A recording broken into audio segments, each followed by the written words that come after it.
मैं हेलो, मेरी आवाज़ आ रही है? रिकॉर्ड करना है, ठीक है? ठीक है। तो हम लोग शुरू करते हैं। ज़िंदगी की असली उड़ान अभी बाकी है, ज़िंदगी का असली इम्तिहान अभी बाकी है, अभी तो नापी है मुट्ठी भर ज़मीन हमने, अभी तो सारा आसमान बाकी है। आप सभी को नमस्कार। Delhi college of arts and commerce की हिंदी वाद विवाद समिति विवाक्षण की ओर से मैं अभय सिंह पटेल आज इस वेबिनार में आप सभी का हार्दिक स्वागत एवं अभिनंदन करता हूँ। दोस्तों, आगे बढ़ने से पूर्व मैं आपको विवक्षा के बारे में बता देना चाहूँगा कि हमारी हिंदी डिबेटिंग सोसाइटी विवक्षा है, इसकी स्थापना सन 2020 में श्री नमित भैया जी द्वारा की गई थी। उस वक्त हमारी सोसाइटी में मात्र 7 लोग थे और आज हमारी सोसाइटी में 35 लोग जुड़ गए हैं। जिस वक्त हमारी सोसाइटी की स्थापना हुई थी, ठीक उसके 1 हफ्ते के अंदर ही हमने तर्क मंच कराया था। तर्क मंच जो कि हमारी सोसाइटी का एक एनुअल फेस्ट है और यह इतना प्रसिद्ध हुआ था कि पूरे दिल्ली विश्वविद्यालय में सबसे ज्यादा इनाम राशि देने वाला यही एकमात्र तर्क मंच था। फिर उस दिन से हमने कभी भी पीछे मुड़कर नहीं देखा और हम आगे अपने इस कार्यों को बढ़ाते गए। मैं बुलाना चाहूंगा हमारी खुशी दीदी को, जो कि हमारी 3rd ईयर में है और हमें कुछ 2 शब्द कहें। मेरी आवाज आ रही है सभी को? जी दीदी। धन्यवाद अभय। विवक्षा डीसीएससी कॉलेज की एक नूतन 2 वर्ष पूर्व बनी समिति है और इसकी संस्थापना जो है वो जैसे कि अभय ने बताया 2020 में हुई थी। जब विवक्षा एक कल्चरल सोसाइटी के रूप में उभरी तब वो भी बच्ची थी और हम भी बच्चे थे, परंतु इस सोसाइटी ने हमें एक अवसर प्रदान किया कि हम इसके साथ साथ आगे बढ़ सकें।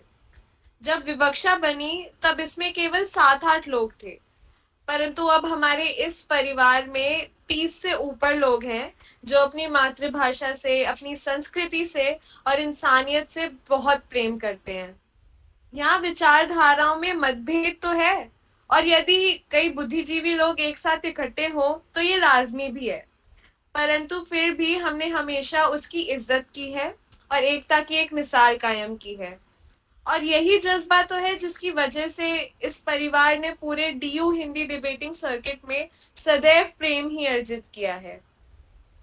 ये एक ऐसी समिति है जो सभी प्रकार के विचारों का सम्मान करते हुए सभी को साथ लेकर चलने एवं प्रत्येक को अवसर देने में विश्वास रखती है और विवक्षा हिंदी भाषा की प्रगति और प्रचार प्रसार की संकल्पना करती है और हमेशा करती रहेगी। आज मुझे बहुत खुशी और गर्व हो रहा है कि हमारी समिति के बच्चों ने एक बहुत ही विवेकशील, अनुभवी एवं सक्षम वक्ता हैप्पी सौरभ जी को बुलाया है। इनसे कई बार मुलाकात भी हुई है हमारी तर्क मंच के दौरान और अन्य डिबेट्स के टाइम पर भी, परंतु आज ये हमारा सौभाग्य है कि वो यहाँ आए ताकि वो हम सभी को इस सेमिनार के जरिए अपने विचारों से अवगत कराए और साथ ही हमें थोड़ा सा ज्ञान दे कि एक अच्छे वाद विवाद करने वाले शख्स में क्या गुण होते हैं और क्या खूबियां होती हैं। तो मैं अपने जूनियर्स को, अपने अनुजों को इस कार्यक्रम को आगे बढ़ाने की कामना के लिए वो विशेष देते हुए मैं उनको ये कार्यभार आगे का सौंपना चाहूंगी। धन्यवाद खुशी दीदी इतने अच्छे शब्दों के लिए। अब मैं अमय से बोलना चाहूंगा कि हमारे 2 साल का जो सफर रहा है उसको हमने खूबसूरती से एक वीडियो के माध्यम से दर्शाना चाहेंगे, तो प्लीज उस वीडियो को प्ले किया जाए।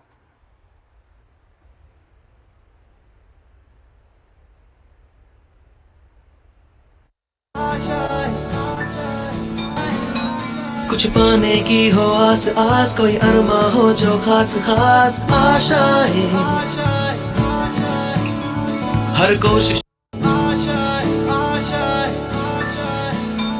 कुछ पाने की हो आस आस, कोई अरमा हो जो खास खास आशाएं,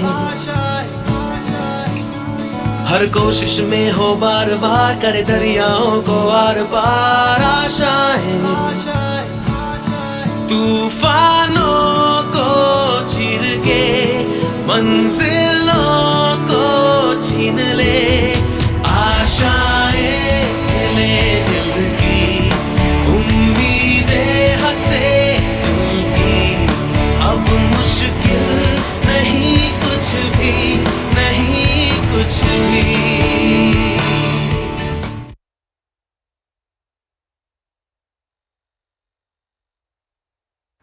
शुक्रिया अमय, इतने अच्छे वीडियो प्ले करने के लिए। अब मैं अनुभव भैया को बुलाना चाहूँगा, जो कि हमारी सोसाइटी के वर्तमान में प्रेसिडेंट और पूरे दिल्ली सर्किट में इनके वक्तव्य के लिए इन्हें जाना-माना जाता है, तो मैं इन्हें बुलाना चाहूँगा। अनुभव भैया मंच पर आएँ।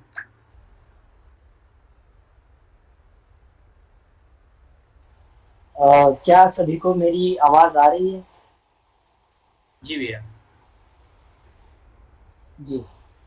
सबसे पहले सभी को बहुत बहुत नमस्कार। मैं सौरभ भैया का हैप्पी सौरभ भैया का भी बहुत स्वागत करता हूं कि उन्होंने अपना कीमती समय दिया हम लोगों को, कि वो यहाँ पर आए हैं और अपना ज्ञान कोश लेकर आए हैं। हमें कुछ ना कुछ ज्ञान अवश्य देके जाएंगे, मैं आशा करता हूँ। तो सबसे पहले मैं बात करना चाहूंगा अपनी विवक्षा सोसाइटी के बारे में।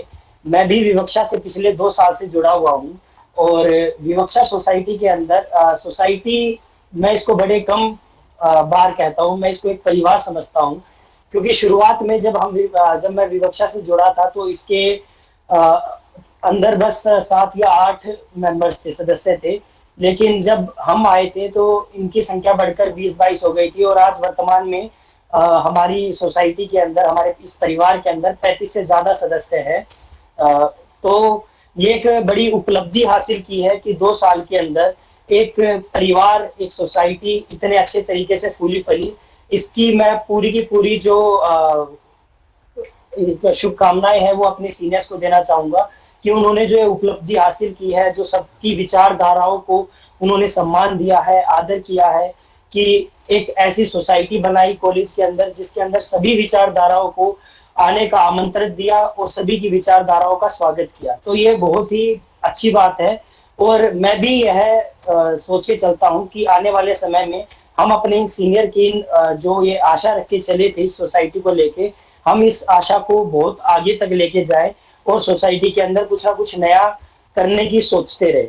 जैसा कि आज हमने देखा कि हमारे सामने सौरभ, हैप्पी सौरभ भैया है, वो भी आए हैं। तो ये एक सफलतापूर्वक कार्य निमट जाए तो बड़ा अच्छा रहेगा, क्योंकि विवक्षा सोसाइटी ने ऑनलाइन समय में भी काफी कुछ महत्वपूर्ण चीजें की है। ऑनलाइन तर्क मंच भी रखा था एक, और ऑनलाइन डिबेटिंग चलती रही, तो मैं भी काफी भागीदारी रहा हूँ इस चीज का।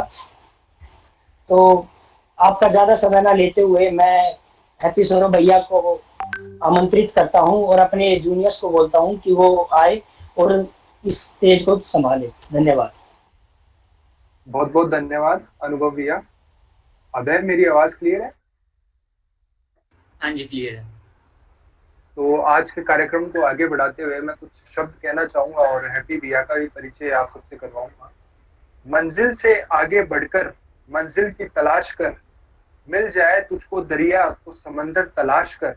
हर शीशा टूट जाता है पत्थर की चोट से, पत्थर ही टूट जाए वो शीशा तलाश कर। आज हमारे बीच जो हमारे मुख्य वक्ता के रूप में उपस्थित हैं, उनका परिचय देने की कोई जरूरत तो नहीं है, फिर भी मैं आपको बताना चाहूंगा।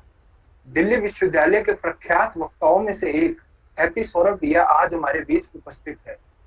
भैया ने अपनी ग्रेजुएशन स्नातक रामजस महाविद्यालय से किया और वर्तमान में अपने मास्टर्स भी वे वहीं से कर रहे हैं। भैया ने आज तक सैकड़ों डिबेट्स की हैं और 100 से ज्यादा डिबेट्स जीत कर कई कंपटीशन अपने नाम किए हैं। और यही नहीं, भैया डिबेटर के साथ साथ वर्तमान में निर्णायक के रूप में भी बहुत शोभनीय कार्य कर रहे हैं और कई बार बेस्ट एडजुडिकेटर, सर्वश्रेष्ठ निर्णायक का पुरस्कार भी अपने नाम कर चुके हैं। भैया बहुत ही सरल स्वभावी व्यक्ति हैं। उन्होंने हमारा आमंत्रण स्वीकार करके विवक्षा परिवार के प्रति अपना सम्मान प्रकट किया। भैया सदैव सीखने और सिखाने की विचारधारा को प्राथमिकता देते हैं। उसी के परिणाम स्वरूप भैया आज हमारे बीच उपस्थित है।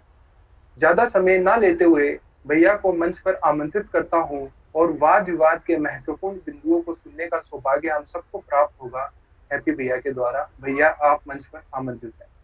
धन्यवाद। मेरी आवाज आ रही है? जी भैया।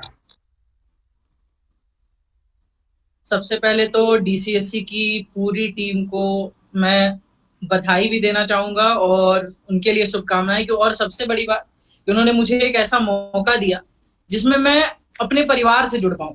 मैं डीसीएससी को भी अपना परिवार मानता हूँ। इनफैक्ट मैं डिबेटिंग सर्किट में होने के बाद कई कॉलेजेस हैं, उनमें से डीसीएससी मेरे लिए बहुत करीब रहा है। कि मुझे याद है 2018-19 के समय में जब पनघट का पहली बार हो रहा था डीसीएससी के द्वारा, वहां पर एक एज कॉम्पिटिशन्स लाया गया था। आयुष उस टाइम पे थे, आयुष भैया थे सीनियर आप लोगों के, तो उन्होंने करवाया था और वहां से डीसीएससी में मेरा पहली बार आना हुआ। वहां से जब डीसीएससी का एक सफर हुआ जहां पर मुझे बेस्ट एज में मैं जुड़ा, कॉम्पिटिशन्स को देखे, तो डीसीएससी के साथ मेरा एक बहुत घनिष्ठ एक परिवार वाला भाव रहा है शुरू से। उसके बाद नमित रहा है, नमित के साथ सेम। और अब मुझे बहुत अच्छा लगता है आज जब देखता हूँ कि वो 7 लोगों को कैसे आज 35, जैसा कि बताया अभी अनुभव ने कि किस तरीके से आप 35 तक जुड़ते चले गए हैं। और ये संख्या जो है ना, परिवारों की संख्या नहीं होती। परिवार अपने आप में, ये जो शब्द है ये अपने आप में महत्वपूर्ण है और अपने आप में ये पूर्ण है। तो बहुत बहुत धन्यवाद और मैं आभारी हूँ कि आपने मुझे बुलाया। अब स्टार्ट करते हैं सेशन के रूप में, क्योंकि मैं बहुत ज्यादा टाइम इन चीजों पे डिवोट करने से पहले मैं कुछ चीजें बता देना चाहूंगा कि हमारा सेशन है ऑफिशियल, बट ये होना चाहिए अनऑफिशियल रूप में। मतलब कि आप सभी से मैं अनुरोध करूंगा या उम्मीद भी करूंगा कि आप सभी अगर जिनसे पॉसिबल हो पाए वो अपना कैमरा ऑन रखें, ताकि एक इंटरेक्शन हो पाए। आपके मन में आप मुझे कभी भी भैया से हट करके भाई के रूप में या फिर कुछ भी जिस शब्द के साथ आप मुझे संबोधित करना चाहें, चाहे वो मित्र हो, बंधु हो, कुछ भी हो, आप उस रूप में मुझसे जुड़े, आप उस रूप में मुझसे पूछे। कोई भी सवाल कुछ भी होगा तो मैं आपको उसी रूप में बता पाऊंगा। यहाँ पर कभी भी ये एक सेशन, जैसे जब हम सेशन शब्द का सुनते हैं तो हमें याद आता है कि जब हमारे कॉलेजेस में सेशन हो रहे थे, जहां पर हम समोसे खाने के लिए सेशंस में चले जाते थे, सेमिनार्स में चले जाते थे और प्रवचन जो 2 घंटे का होता था हम उसे सुन के निकल जाते थे। ये हमारा एक सेशन का प्रारूप होता है। बट जब हम डिबेटिंग की बात करते हैं ना, इसे मैं भूख बोलता हूँ। क्यों? क्योंकि ये अपने आप में एक ऐसी चीज है जो हमें जानना बहुत जरूरी है कि क्या हमारी एक भूख होती है जो कभी पूर्ण नहीं होती। हम हमेशा कोशिश करते हैं कि कुछ चीजें हम जाने और कुछ भी मिलते जाता है तो हमें लगता है यार ये कम है, हमें और चाहिए, हमें और चाहिए। तो डिबेटिंग की में जो सबसे जरूरी होता है वो भूख होना जरूरी है। या फिर आप डिबेटिंग को छोड़िए, आप किसी भी चीज में अगर आपके अंदर वो भूख है तो आप अपने लक्ष्य के करीब है, चाहे वो डिबेटिंग हो, चाहे आपका करियर हो या आपकी पढ़ाई हो। तो आज जब हम इस सेशंस के स्टार्ट में बढ़ रहे हैं तो सबसे पहले एक चीज मैं यही अनुरोध करूंगा कि जितना भी हो आप लोग फ्री हैं, आप लोग को जो भी पूछना हो, जो भी सवाल हो, आप मुझे तुरंत पूछ सकते हैं या फिर आप हैंड रेज कर लेंगे, हम पूछ लेंगे, हम इंटरेक्ट कर लेंगे, आप अनम्यूट करके भी बोल देंगे। तो वो बहुत इंपॉर्टेंट है कि आप पूछें। दूसरी बात, कहीं पर भी आपको अगर किसी तरह के माइंड में कुछ भी लग रहा है कि भैया अभी नहीं पूछना सही है, लास्ट में पूछेंगे, या फिर कोई भी सेशंस के दौरान किसी तरीके की अपार्ट फ्रॉम डिबेटिंग अगर आपको लग रहा है कि डिबेटिंग के अलग अलग चीजों में कुछ चीजें जाननी है तो आप वो मुझसे पूछ सकते हैं। ठीक है? तो पहले मैं ये जानना चाहूंगा कि, और मैं पूछूंगा तो ऑब्वियस ही बात है कुछ चीजें जब हम पूछेंगे तो एक बातचीत होगी, तो ताकि आप लोगों के जवाब मैं जान पाऊं और फिर हम उस तरीके से आगे बढ़े। सबसे पहले मैं जानना चाहूंगा कि आप डिबेटिंग क्यों करना चाहते हैं? क्या होता है डिबेटिंग? क्या लगता है? अर्पित, अर्शद? जी भैया, डिबेटिंग का मतलब है, हाँ अर्पित बोल। बोलने के वक्तत्व को और भीड़ में कॉन्फिडेंस बढ़ाने के लिए एक बहुत ही मददगार साबित होता है। डिबेट करने से एक सेल्फ कॉन्फिडेंस अंदर से उभरता है। ठीक है अर्शद, दो आंसर हम लेंगे। जी भैया, जब तक 2 लोगों में वाद विवाद ही नहीं होगा तो माइंड ग्रो नहीं कर पाएगा। और अगर डिबेट होगी तो अपने आप बंदा पब्लिक, एक डिबेटर और पब्लिक स्पीकर में कोई फर्क नहीं होता है देखा जाए तो। जो एक अच्छा डिबेटर हो एक पब्लिक स्पीकर भी है, और हर व्यक्ति को एक अच्छा पब्लिक स्पीकर होना चाहिए जिससे वो पब्लिक में कॉन्फिडेंस के साथ बोल सके। धन्यवाद। बहुत बढ़िया। देखिए, जब हम डिबेटिंग स्टार्ट करते हैं, जब भी हम डिबेटिंग सर्किट से, जब हम डिबेटिंग सोसाइटी में जुड़ते हैं, किसी भी चीज की पॉजिटिव पॉइंट और नेगेटिव पॉइंट, डिबेट बिल्कुल सही। अब देखिए, जब भी हम किसी डिबेट को स्टार्ट करते हैं हमारे मन में हमेशा एक कॉन्फिडेंस का शब्द जरूर जुड़ता है कि क्या हम किसी भी चीज को लेकर के कॉन्फिडेंट हैं, क्या हम अपने पॉइंट्स को जो रख रहे हैं उन पॉइंट्स में वो वेटेज हमें दिख रहा है, क्या हम अपने आप में हमारे अंदर वो कहते हैं जिसे आत्मविश्वास जो शब्द दिया जाता है कि हम उतने आत्मविश्वासी हैं। अब जब इन सारे पहलुओं को जब हम देखते हैं तब हमारा ये डिबेट शब्द जो होता है उस शब्द का सृजन होता है और फिर हम डिबेटिंग सोसाइटी में जुड़ते हैं।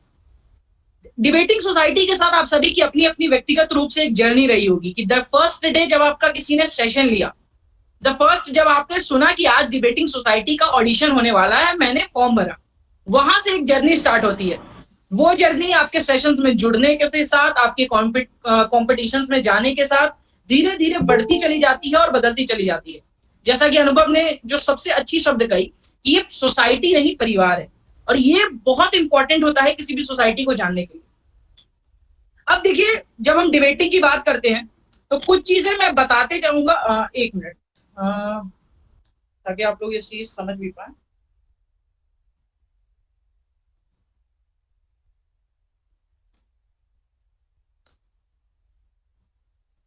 हाँ, अब कुछ चीजें होंगी जो हम बात भी करेंगे और चीजों में समझते भी चले जाएंगे। अब देखिए, आज सबसे पहले आपको अब डिबेटिंग कॉम्पिटिशंस जितने भी हो रही हैं, सबसे पहले ये समझना बहुत जरूरी है कि जब भी हम कभी डिबेट कर रहे होते हैं, उसके लिए सबसे प्राइम रोल क्या होता है, प्राइम इंपॉर्टेंस क्या होता है? भाई, हमारा पार्टिसिपेशन। अगर हम किसी भी डिबेट में पार्टिसिपेट नहीं करेंगे तो हमें पता ही नहीं चलेगा कि हमारे अंदर कमियां क्या हैं।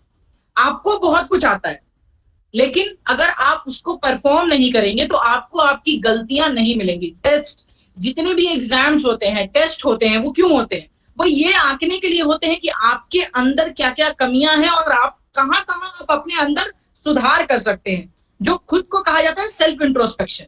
वो सेल्फ इंट्रोस्पेक्शन आप कैसे करेंगे? आप कंपटीशन से करते हैं, आप डिबेट में पार्ट करके करते हैं, चाहे आपके इंटरनल मॉक्स हो, चाहे आप सीडी में पार्ट करें, जो भी तरह के आप कंपटीशन में पार्टिसिपेट करते हैं, उन सारी चीजों पे जब हम बात करते हैं, उन सारी चीजों को जब हम एक्सपीरियंस करते हैं, तो वहां पर डिबेट की बात आती है। आपने अभी तक डिबेट में फॉर्मेट्स को सुना होगा। आपने सुना होगा पीडी डिबेट, सीडी डिबेट और टर्न कोड। अब मैं आपको बताता हूं आखिर सर्किट, डिबेटिंग सर्किट्स में कितने तरह के डिबेट्स होते हैं। कुछ हो सकता है आपने नाम सुने हो, कुछ के नाम आप जान जाएंगे। डिबेट पीडी सीडी बहुत कॉमन सा डिबेट फॉर्मेट है जो कि लोगों ने बहुत सुना है। बट इसके बाद आते हैं जो थोड़ा सा लोगों ने सुना होगा, वो एमयूएन्स भी सुने होंगे। अब आता है इलोक्यूशन, फिर आते हैं स्पीच कॉम्पिटिशंस, फिर आता है ग्रुप डिस्कशन, फिर आते हैं जैम, जिसे जस्ट अ मिनट कहा जाता है। ये एसआरसीसी का कॉम्पिटिशन होता है, बोलिए जनाब 1 मिनट। फिर आता है मल्टी लेवल डिबेट, फिर आता है 1-1 पीडी, फिर आते हैं नेशनल्स। और जब आप थोड़ा सा और बढ़ेंगे, कई जगह आपको इंटरनेशनल भी पीडीज, मतलब इंटरनेशनल सीडीज मिलती हैं। वो बहुत रेयर मिलती हैं। थाईलैंड का वो एक होता है, 2-3 बहुत सर्किट्स में, वो ऑनलाइन आपको सर्च करने में मिलेंगी, बट हम उस पर बाद में बात करेंगे। इंडिया में जितनी तरह की जो एक हिंदी डिबेटिंग सर्किट में जो चीजें हो रही होती है, वो PD, CD, elocutions, MUN, speeches, group discussions, extempore, इतने तरह के जो फॉर्मेट्स होते हैं, ये सारी चीजें चलती हैं। अब इन सभी में आपको जो परफॉर्म करना होता है, वो सभी अलग अलग तरीके से करना होता है। जब हम इन सभी की बात करते हैं, एक एक करके हम थोड़ा थोड़ा समझ लेते हैं, ताकि एक रफ आइडिया हमें लग जाएगा। देखिए, पीडी पे हम आराम से डिस्कस करेंगे, पीडी सीडी पर, क्योंकि ये एक वो प्रोसेस है, वो प्रोसेस का एक पार्ट है जो कि बहुत ज्यादा सर्किट में चलती है और बहुत इंपॉर्टेंट होती है। जस्ट अ मिनट जो होता है, एक सिंपल सा 1 मिनट आपको बोलना होता है। जैसे आप एक्सटेम्पोर में 1 मिनट बोलते हैं, वो 1 मिनट आपको टॉपिक दिया जाता है, उस टॉपिक को बस 1 मिनट में आपको कंक्लूड करना है। उस 1 मिनट में आप फॉर में बोल रहे हैं, अगेंस्ट में बोल रहे हैं, निष्कर्ष के रूप में बोल रहे हैं, उसमें मतलब नहीं होता। कई बार जस्ट अ मिनट में आपको एक ही टॉपिक दे दिया जाता है और उसी के केवल स्टैंड भी दे दिए जाते हैं कि जैम फॉर एक टॉपिक है और उसके फॉर में बोलना है, तो बस वो हो गया जैम। सेम स्पीचेस जो आप आज तक स्कूल में देते आए, एक डिबेट जो आप स्कूल में करते थे, वैसे आपने देखा होगा कि जो यूनिवर्सिटी लेवल ऑफ डिबेट्स होती हैं, दोनों में बहुत बड़ा अंतर होता है। एक टाइम था जब हम स्टार्ट करते थे, अगर भारत के ऊपर है तो हम कहते थे कि भाई भारत का एक कोटेशन के साथ वर्णन कर रहे हैं पहले, और फिर हम स्पीच में जा रहे हैं। हम एक तरीका, हमारा एक लहजा होता था जिसमें हम शेरों और शायरियों के साथ अपने कंटेंट को तैयार करते थे, जो स्पीच होता था और इलोक्यूशन होता था। स्पीच और इलोक्यूशन भी एक तरीके का, स्पीच का 2 अलग अलग पार्ट है।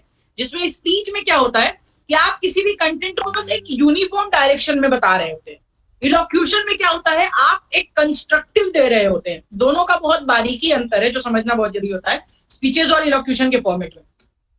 मल्टी लेवल डिबेट्स में क्या होता है, सत्यवती मॉर्निंग करवाता था ये मल्टी लेवल डिबेट, जिसमें क्या होता है कि 3-4 अलग अलग कॉम्पिटिशन अलग अलग फॉर्मेट्स को एक ही में मिला दिया जाता है। जैसे उसके first round CD, second round group discussion, third round MUN, fourth round PD, ऐसे करके वो 4 लेवल पे डिबेट होंगे। तो अलग अलग फॉर्मेट्स को मिलाने के बाद वो मल्टी लेवल डिबेट बनता है सत्यवती। नेशनल्स का एक बहुत बड़ा सेक्टर है।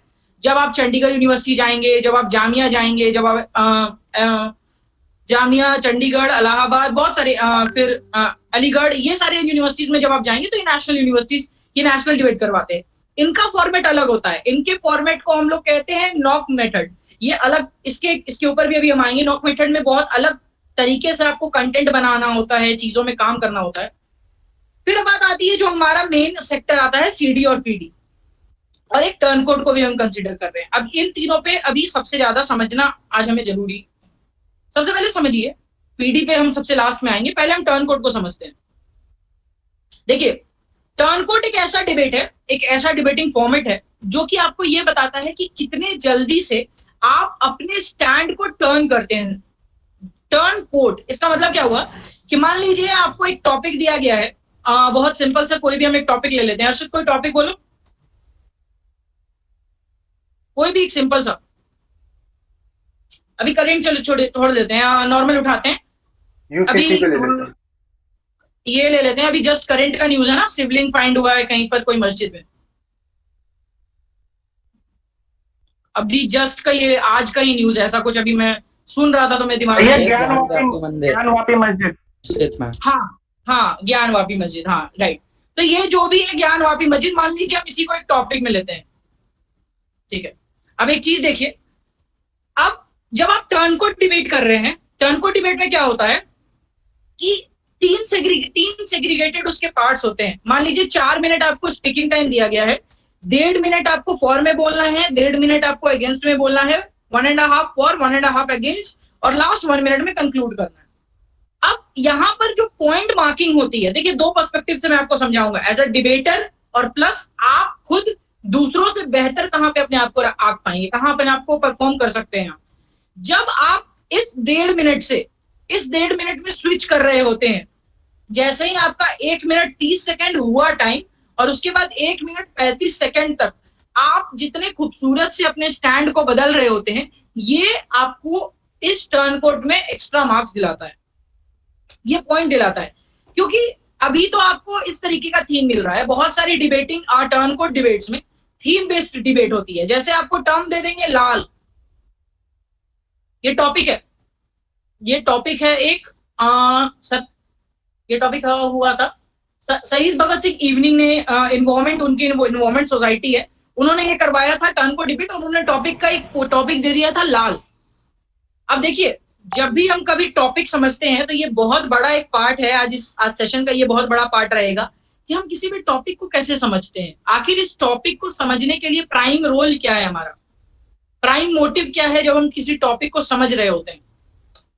तो अगर कोई हमें टॉपिक थीम बेस्ड मिलता है तो इस टॉपिक से हम क्या समझते हैं, क्या है ये टॉपिक, कोई बताइए, कोई बोलना चाहेगा इस टॉपिक के फॉर में? सोचिए सोचिए। The colour of love. हाँ बोलिए, care of, colour of love, colour of love, ठीक है, एक पॉइंट लेते हैं, चलिए। लव, लहू का रंग, खतरे का निशान, दूर से दिख जाए, ठीक है, ठीक है, वामपंथ का रंग, ठीक है, बढ़िया, गुस्से का रंग, लाल किला, ठीक है,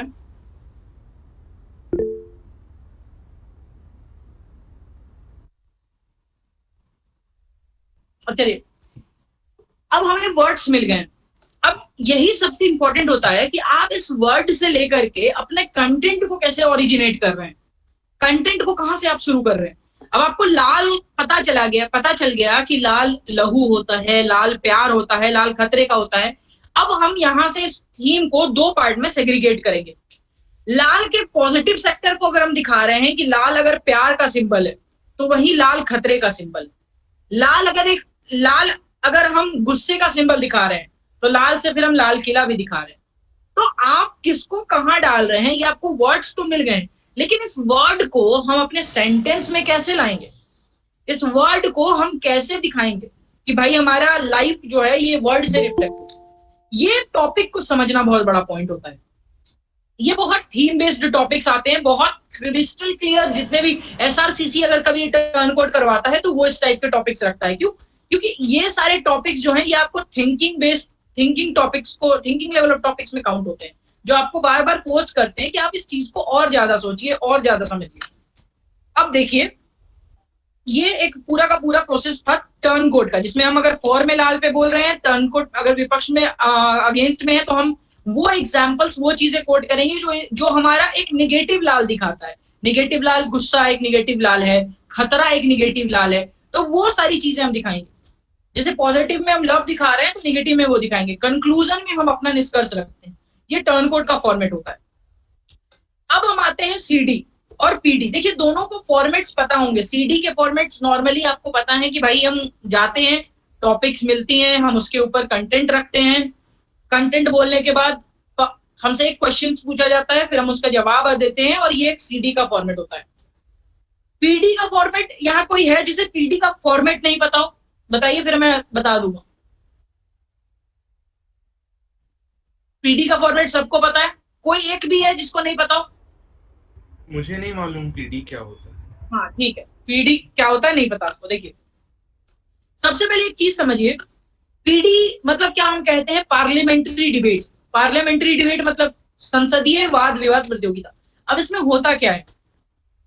क्योंकि आज के डिबेटिंग सर्किट में दो चीजों को बहुत वेटेज दी जाती है। पार्लियामेंट्री डिबेट जो सबसे इंपॉर्टेंट होता है किसी भी टूर्नामेंट में, क्योंकि एक तरह का एक मिनी आईपीएल होता है।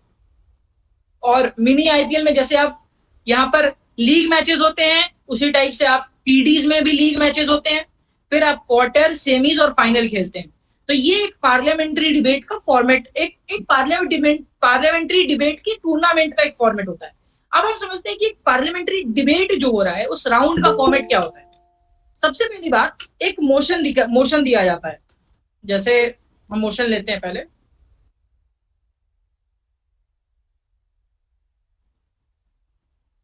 यह सदन मानता है कि प्यार एक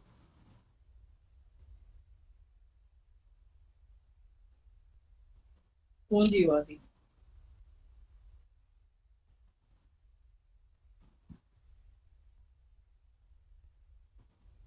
मोशन दिख रहे हैं सबको? जी हाँ ठीक है। अब मान लीजिए संदर्भ में ऐसे पढ़ दे रहा हूं कि भाई जो एक मिनट, हाँ, संदर्भ ऐसा रहता है, इस मोशन के ऊपर एक संदर्भ दिया जाता है। संदर्भ क्या होता है? संदर्भ मतलब होता है कि आपके इस मोशन के पीछे का कुछ एक सोशल बैकग्राउंड या फिर कोई भी एक तरह का बैकग्राउंड। वो बैकग्राउंड क्या है कि एक आइडियलिस्टिक स्टेटमेंट है कि लड़कियों के सपने में राजकुमार आते हैं, भिखारी नहीं। लड़कियां जो, जब हम कहानी पढ़ेंगे, पुरानी कहानी, उसमें ऐसा स्टेटमेंट्स आता है कि एक लड़की थी, उसके सपने में राजकुमार दिखते हैं। तो इन शॉर्ट स्टेटमेंट का, उस स्टेटमेंट के सपोर्टिव में जो मोशन बनाया गया है वो ये है कि यह सदन मानता है कि प्यार एक पूंजीवादी विचारधारा है। ठीक, मान लीजिए हम एक मोशन लेते हैं। अब इस फॉर्मेट में अब हम बात करते हैं कि पीडी, ये मोशन ठीक है, इसको हम बाद में लिख लेंगे।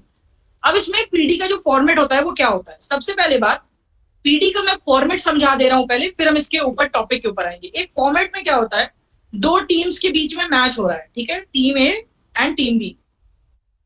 Team A and team B एक रूम में जाती हैं, उनके साथ दो लोग और होते हैं। एक होता है रनर जो कि बताता है उस पूरे प्रोसेस को कि कब कौन सा मोशन कट रहा है, जो बताएगा आपको कि क्या फाइनल मोशन है। जब आप स्पीच देंगे तो आपके स्पीचेस के दौरान आपको कितने मिनट के बाद आपको बताना है कि हाँ 2 मिनट खत्म हो गया है, 3 मिनट खत्म हो गया है।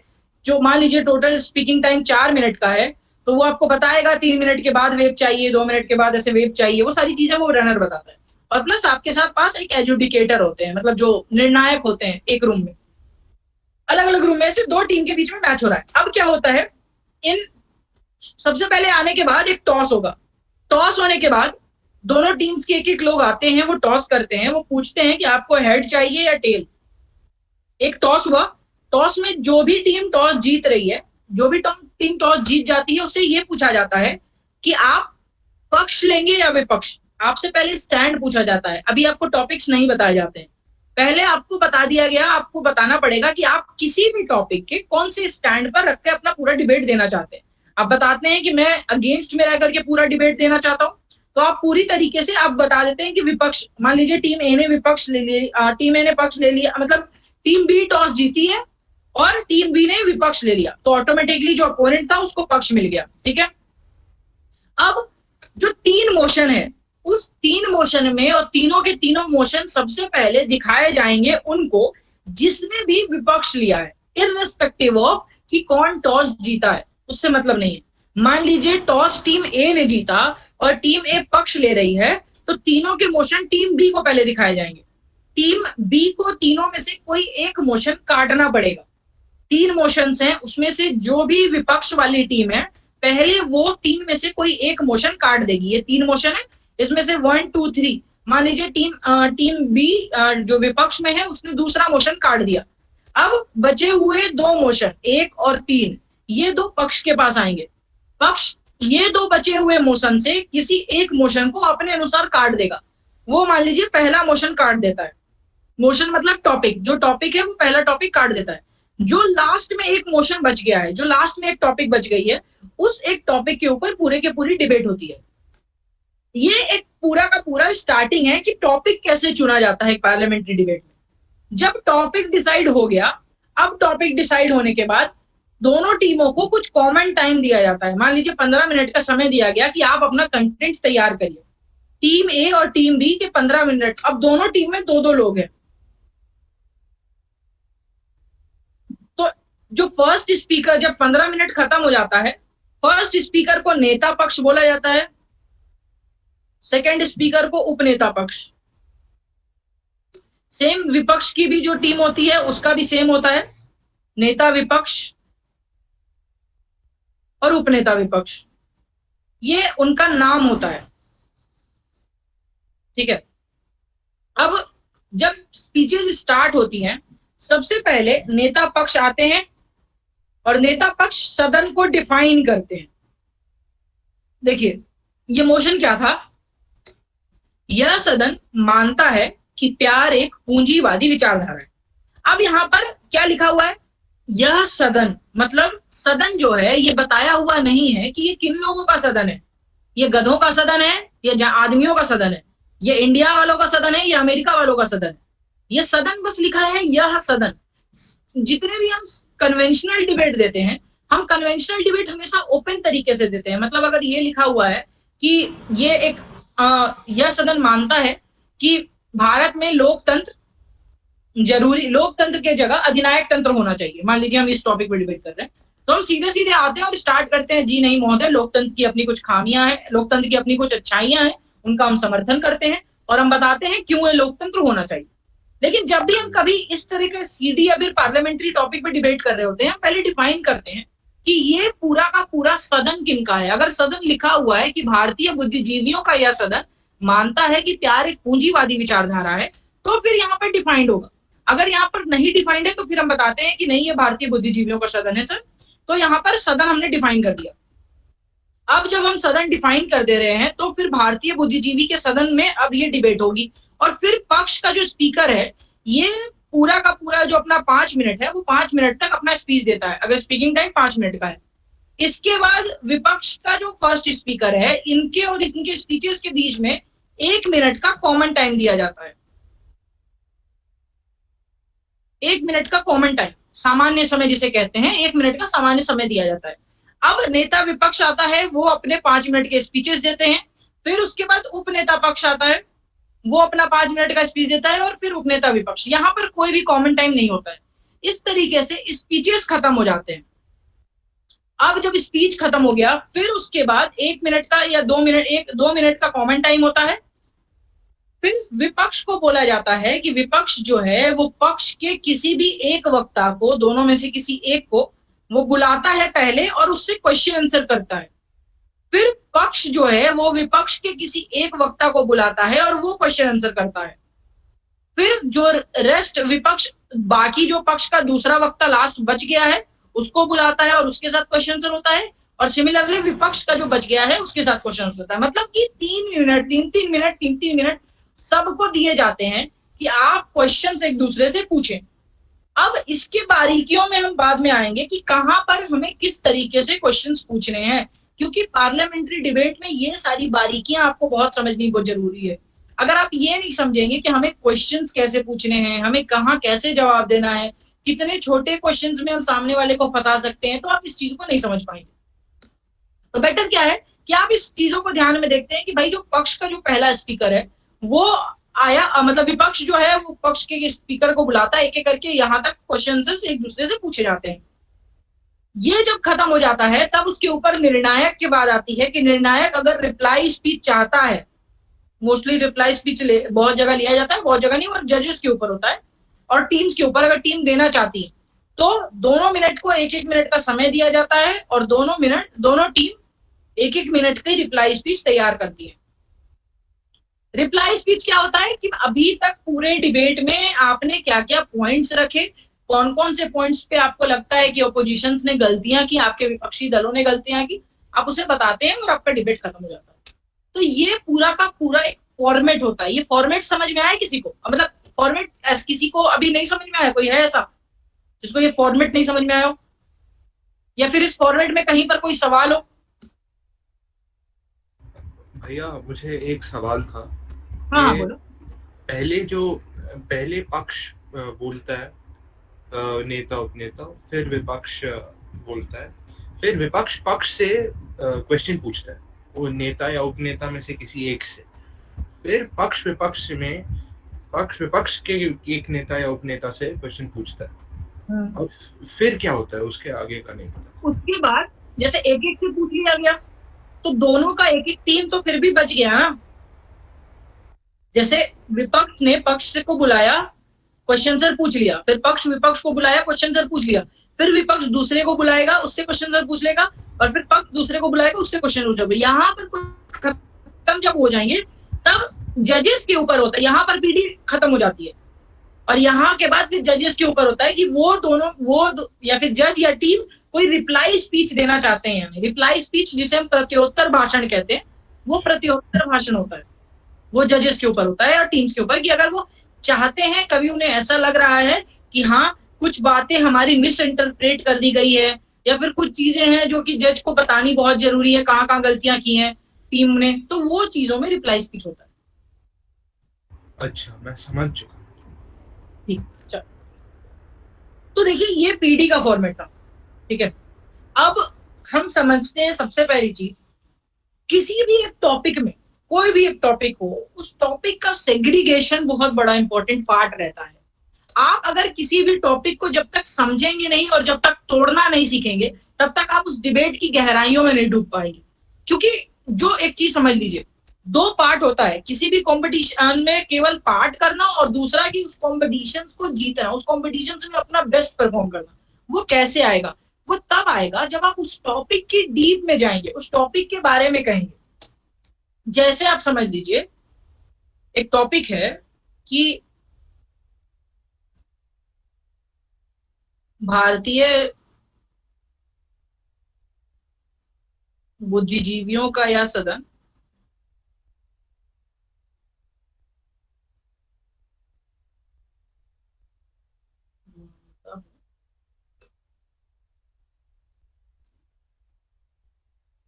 भारत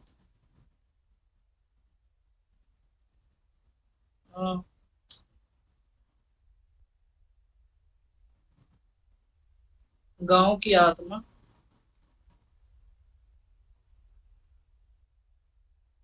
जाती है।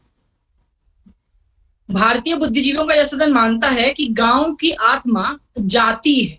ये जाति शब्द से समझ रहे हैं ना, जाति मतलब, ठीक है, हाँ, जाति का मतलब यहाँ पर यही है। तो अब क्या है कि ये मोशन कह रहा है भारतीय बुद्धिजीवियों का यह सदन मानता है कि गांव की आत्मा जाति है। अब इस टॉपिक पर अब आप पॉइंट्स बताइए। रुकिए, पहले इस टॉपिक से पहले इस पे हम डिस्कस कर लेते हैं। टॉपिक हमसे जो पहले वाला जो था, प्यार एक पूंजीवादी विचारधारा है, हमने इस पे पहले अभी लिखा था ना, प्यार एक पूंजीवादी विचारधारा है। मेरे ही हैंडराइटिंग में मत जाइएगा क्योंकि उंगली से लिखना पड़ रहा है, तो मैं ऐसे ही लिख दे रहा हूँ, थोड़ा सा वो फ्लो बना हुआ रहता है।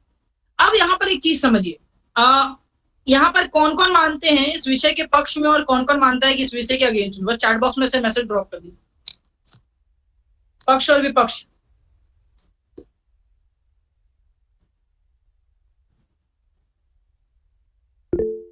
विपक्ष, विपक्ष, ठीक है, विपक्ष, अगेंस्ट। अगेंस्ट ज्यादा लोगों को लगता है प्यार पूंजीवादी विचारधारा नहीं है, ठीक है, विपक्ष। चलिए ठीक है, सुनते हैं, देखते हैं। ज्यादा लोग विपक्ष में, तो मैं पक्ष में रहता हूँ। पक्ष में कौन था? बस एक गर्वित। गर्वित आप पक्ष में ही ना, पक्ष लिखा है आपने, पक्ष ही ना? हाँ जी, हाँ जी। हाँ, आप बताइए आप इसके पक्ष में क्यों हैं? देखिए, पूंजीवाद का मूल सिद्धांत क्या है कि जो व्यक्ति अपने कर्मों से अपने पास जो भी संसाधन उपलब्ध है उनके द्वारा यदि वो कुछ भी हासिल कर सकता है तो उस पर उसका हक बनता है। और प्यार में भी यही देखा जाता है कि यदि हम किसी से प्रेम करते हैं तो उसके लिए हमें अधिक कठिनाइयों का सामना करना पड़ता है, हमें अपना साबित करना पड़ता है, अपनी योग्यता साबित करनी पड़ती है। और यदि हम प्यार हासिल कर सकते हैं तो उस पर हमारा हक बनता है। तो यह पूर्णतः एक पूंजीवादी व्यवस्था हुई, क्योंकि यदि ऐसा ना होता तो फिर प्यार सबको सामान्य रूप से मिलता, जो कि नहीं होता। अब हम एक विपक्ष से ले लेते हैं, कोई भी एक विपक्ष से अनम्यूट करके बता दीजिए आप क्यों सपोर्ट कर रहे हैं विपक्ष को।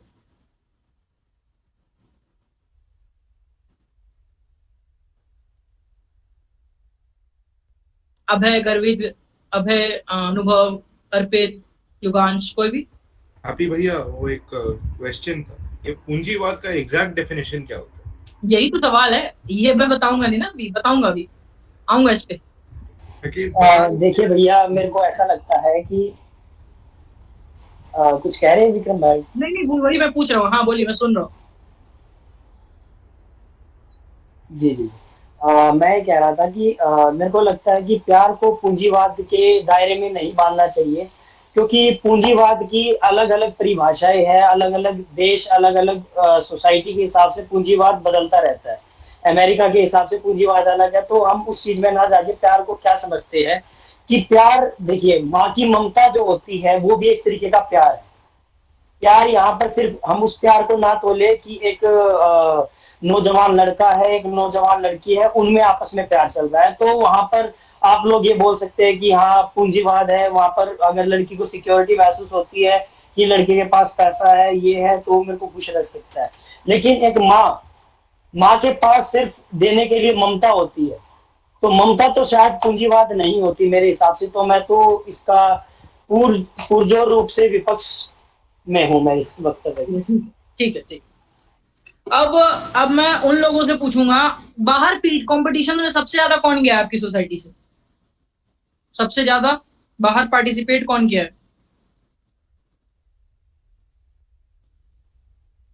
काफी सारों ने किया, मैंने भी किया काफी जगह। हाँ, तो मतलब देखिए, अब मैं आपको समझाता हूँ।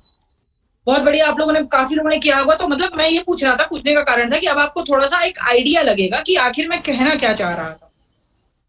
अगर मैं अनुभव की बात को पकड़ता हूं, अगर ममता का मतलब प्यार ही होता तो इस विषय पर प्यार ही क्यों लिखा गया है? ममता एक पूंजीवादी विचारधारा है पे डिबेट होती। समझिए, मेरी बात को समझिएगा। अगर प्यार अगर ममता प्यार ही होता तो इस विषय में प्यार एक पूंजीवादी विचारधारा है, प्यार को पूंजीवादी के कटघरे में नहीं रखा जाता, ममता को पूंजीवादी के कटघरे में फिर रखा जाता आपके अनुसार, अगर हम बात को माने। अब एक चीज समझिए कि अब मैं बताता हूं कि अगर हम एक पीढ़ी के तौर पर इस चीजों को रख रहे हैं, अब मुझे वो लोग बताइए, कोई एक आप में से अनम्यूट होकर बताइए कि अगर आप मान लीजिए पीढ़ी के अनुसार आपको इस अपने ही स्टैंड को बताना है, मान लीजिए पीढ़ी छोड़िए, सीडी के अनुसार आते हैं, आप विपक्ष में हैं क्योंकि विपक्ष के लोग यहाँ ज्यादा हैं, आप आते हैं, आपको ये मोशन दिया गया है, आप बस मुझे 1 मिनट बोल के दिखाइए इस मोशन पे, या फिर 30 सेकंड ही बोलिए, कोई बात नहीं, या जितने भी सेकंड आप बोल सकते हैं वो बोल के दिखाइए। मैं देखना चाहता हूं कि आपकी स्टार्टिंग और आपका वो पॉइंट का कनेक्शन क्या आता है, आप कैसे स्टार्ट करते हैं एक मोशन को देखने के बाद। 2-3 लोग, जो जितने लोग ट्राई करना चाहते हैं या सब लोग ट्राई कर सकते हैं इस मोशन पे, पहले ट्राई करिए, क्योंकि देखिए सबसे इंपॉर्टेंट है कि आप अगर बोलेंगे ना तो आपको पता चलेगा कि आपकी कमियां कहाँ हैं। आप अपनी कमियों को छुपा के रखेंगे तो उनको पता नहीं चल पाएगा। आप जितना बोलने की कोशिश करेंगे मैं आपको गाइड कर दूंगा कि कहाँ पर ज्यादा सुधार की जरूरत है। तो एटलीस्ट आप खुल के बोलिए कि अगर आप मान लीजिए आपको एक मोशन दिया गया कि प्यार एक पूंजीवादी विचारधारा है, ये एक सीडी का मोशन है, मान लीजिए आप में से ज्यादा लोग विपक्ष में इंटरेस्टेड है, आप बताइए कि आप एक सीडी कॉम्पिटिशन्स में गए हैं, वहां आप कैसे स्टार्ट करेंगे इस टॉपिक को बोलना, एक करके। बोलिए।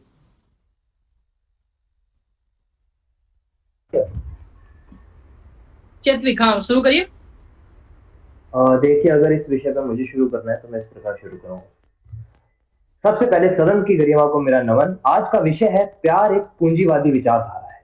तो सबसे पहले हमें जान लेना चाहिए कि पूंजीवाद क्या है। मित्रों, पूंजीवाद की अगर सरल परिभाषा देखें तो पूंजीवाद है अपने पैसे के दम पे किसी भी चीज को खरीदने की शक्ति और अपने पैसे के बलबूते पे किसी भी चीज को प्राप्त करने की शक्ति, वह पूंजीवाद है। अब दोस्तों, प्यार क्या है? प्यार एक भावना है जो दो व्यक्तियों के बीच में होता है। अब मित्रों, मैं आपके सामने एक तथ्य रखना चाहता हूं कि जो भावनाएं हैं वो एक वस्तु नहीं है, तो भावनाओं को हम खरीद नहीं सकते, जबकि पूंजीवाद मुख्यतः पैसे के बल पे किसी चीज को खरीदने की शक्ति होती है। और भावनाएं ऐसी चीजें होती हैं, ऐसी विचारिक चीजें होती हैं जिन्हें खरीदा नहीं जा सकता। तो जो प्यार है, प्रेम है, वो पूंजीवाद के दायरे से काफी बाहर है। इसलिए हम ये नहीं कह सकते कि प्यार एक पूंजीवादी विचारधारा है। अगर 30 सेकंड बोलना था तो इतना हो सकता है, बाकी नहीं, बिल्कुल ठीक है, मैं बताऊंगा, सब पे बताऊंगा, सब पे टिप्पणी करूंगा। हाँ, नेक्स्ट, अगला। नमस्कार। मेरे हिसाब से प्यार एक पूंजीवादी विचारधारा नहीं है, क्योंकि जैसे आपने बोला कि प्यार के अनेक रूप होते हैं। प्यार सिर्फ अगर ममता तक सीमित नहीं है तो वो सिर्फ मोहब्बत तक भी सीमित नहीं है। प्यार एक भावना है, आप किसी भी भावना की बोली नहीं लगा सकते। अगर ऐसा होता तो उद्योगपतियों का प्यार पर, सिर्फ उद्योगपतियों का प्यार पर हक होता। प्यार मन में पैदा होने वाली भावना है, उसके लिए आपको कोई दाम नहीं देना पड़ता, उसको आप किसी के साथ बांट नहीं सकते, वो केवल आपका होता है। वो प्यार जरूरी नहीं है आपको किसी चीज को प्राप्त करने के लिए धकेले। कई बार प्यार की प्राप्ति नहीं होती, वो सिर्फ मन में रहती है। भगवान के लिए भी प्यार होता है, लोगों के लिए भी प्यार होता है, कई बार प्यार आदर से भी जुड़ा होता है। तो हम कह नहीं सकते कि प्यार सिर्फ एक वस्तु है। प्यार को वस्तु से जोड़ना उचित नहीं होगा। अगला।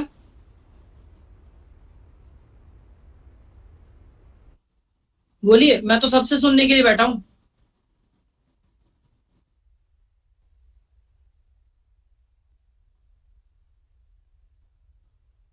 हो गया, ट्राई करिए।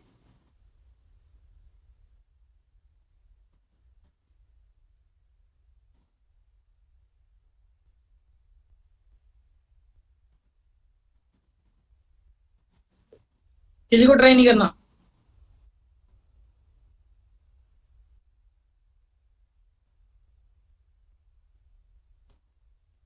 मेरे को बुलाना पड़ेगा एक एक करके।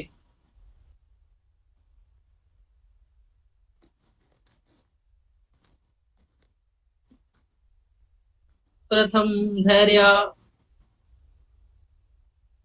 अभय, अरशद,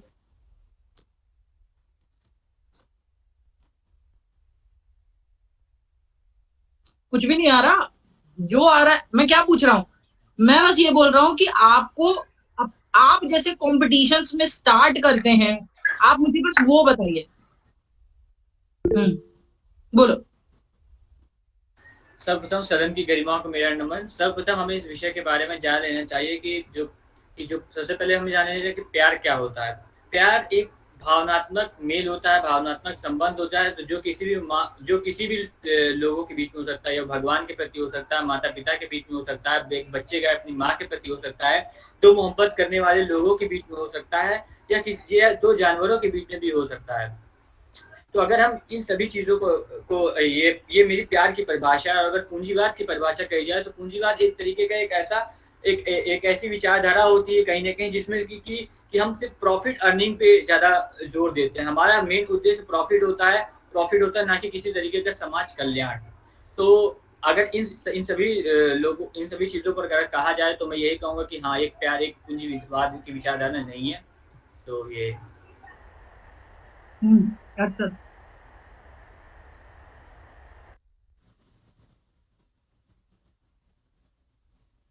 जी भैया, सदन की गरिमा को मेरा नमन। आज का हमारा विषय प्यार एक पूंजीवादी है। प्यार को पूंजीवाद के रूप में देखा जा रहा है। पहली बात, पूंजीवाद का मतलब है कि वो कुछ लोगों तक ही सीमित हो जाता है, परंतु प्यार हम समाज में हर तरह के लोग के बीच में हो सकता है। जैसा कि अभय ने बताया, दो लोगों के बीच में भी हो सकता है, माता का अपने बच्चे के प्रति भी हो सकता है, और एक महिला पुरुष के बीच हो सकता है। परंतु पूंजीवाद का मतलब होता है वो कुछ लोगों तक ही सीमित हो जाता है, कुछ पैसे वाले लोगों तक ही। धन्यवाद। ठीक, चलिए अब देखिए, अब इसको समझने की कोशिश करिएगा। हाँ बोलो। भैया लगभग लोगों ने विपक्ष में बोला, मैं पक्ष में बोलूं कुछ? चलो बिल्कुल बिल्कुल। और अपने तरीके से जैसे कंपटीशन स्टार्ट करते हैं, आप ऐसे ही बोलिएगा। सदन के गरिमा को मेरा नमन। सबसे पहले आज का जो विषय है, इसमें दो शब्द महत्वपूर्ण है, एक प्यार और दूसरा पूंजीवाद। तो पूंजीवादी विचारधारा मेरे हिसाब से वह विचारधारा है जिसमें व्यक्ति अपने खुद के सुख या निजी सुख के ऊपर ज्यादा ध्यान देता है और फायदे पर ध्यान देता है। और प्यार एक ऐसी भावना है जिसमें प्यार भी एक ऐसी भावना जिसमें व्यक्ति सुख चाहता है। आखिर हम प्यार चाहते ही क्यों है? प्यार हम इसलिए चाहते हैं ताकि हम अपने निजी जीवन में खुश रह सके और सुखी रह सके। तो अगर हम दोनों ही विचारधाराएं कहीं ना कहीं आपस में समान है, क्योंकि अल्टीमेट गोल जो है हमारा, वहां पर ये एक सुख है, एक निजी आत्मसंतुष्टि है। तो कहीं ना कहीं कह सकते हैं हम कि प्यार एक पूंजीवादी विचारधारा है। धन्यवाद। ठीक, बढ़िया। अब देखिए, अब आइए इस चीज को समझने की कोशिश करिए कि आखिर मैंने ये चीजें क्यों पूछी। आप सभी के जो जवाब थे ऑलमोस्ट वन एंड ऑन विपक्ष के सिमिलर जवाब थे, और पक्ष का क्योंकि एक ही इंसान था, दो लोगों ने पॉइंट बोला था। तो अब मैं पक्ष की तरफ से भी चीजों को बताऊंगा और विपक्ष की तरफ से। अब समझिए, पहले किसी भी डिबेटिंग कंपटीशन में जब हमें ये चीज मिल जाती है, ये टॉपिक मिल जाता है कि प्यार एक पूंजीवादी विचारधारा है, और सब आकर के शुरू कर रहे हैं। मान लीजिए आप जज में बैठे, अब आपको एजुडिकेटर के रूप में भी बैठा रहा हूं ताकि आप इस चीज को एनालाइज कर पाए कि एक डिबेटर के रूप में जब आप चीजों को रख रहे होते हैं और जब आप उसी चीज को अपने से सुन रहे होते हैं, तो आपको पता चलता है कि कहां पर आपको सुधार करना है। समझिए, आप सभी आते हैं, आप सभी स्टार्ट करते हैं कि महोदय सदन की गरिमा को नमन। आज के सदन में जो प्रस्तावित विषय है कि प्यार एक पूंजीवादी विचारधारा है, इसमें सबसे महत्वपूर्ण इन्हें दो शब्द लिखा। आप लोगों को लगा प्यार और पूंजीवादी, आप सभी ने बोला। अब मुझे एज एन एजुडिकेटर इन चीजों को डिसाइड करना है कि भाई क्या रहा, कौन अच्छा बोल रहा है। सब तो एक ही चीज बोल रहे हैं।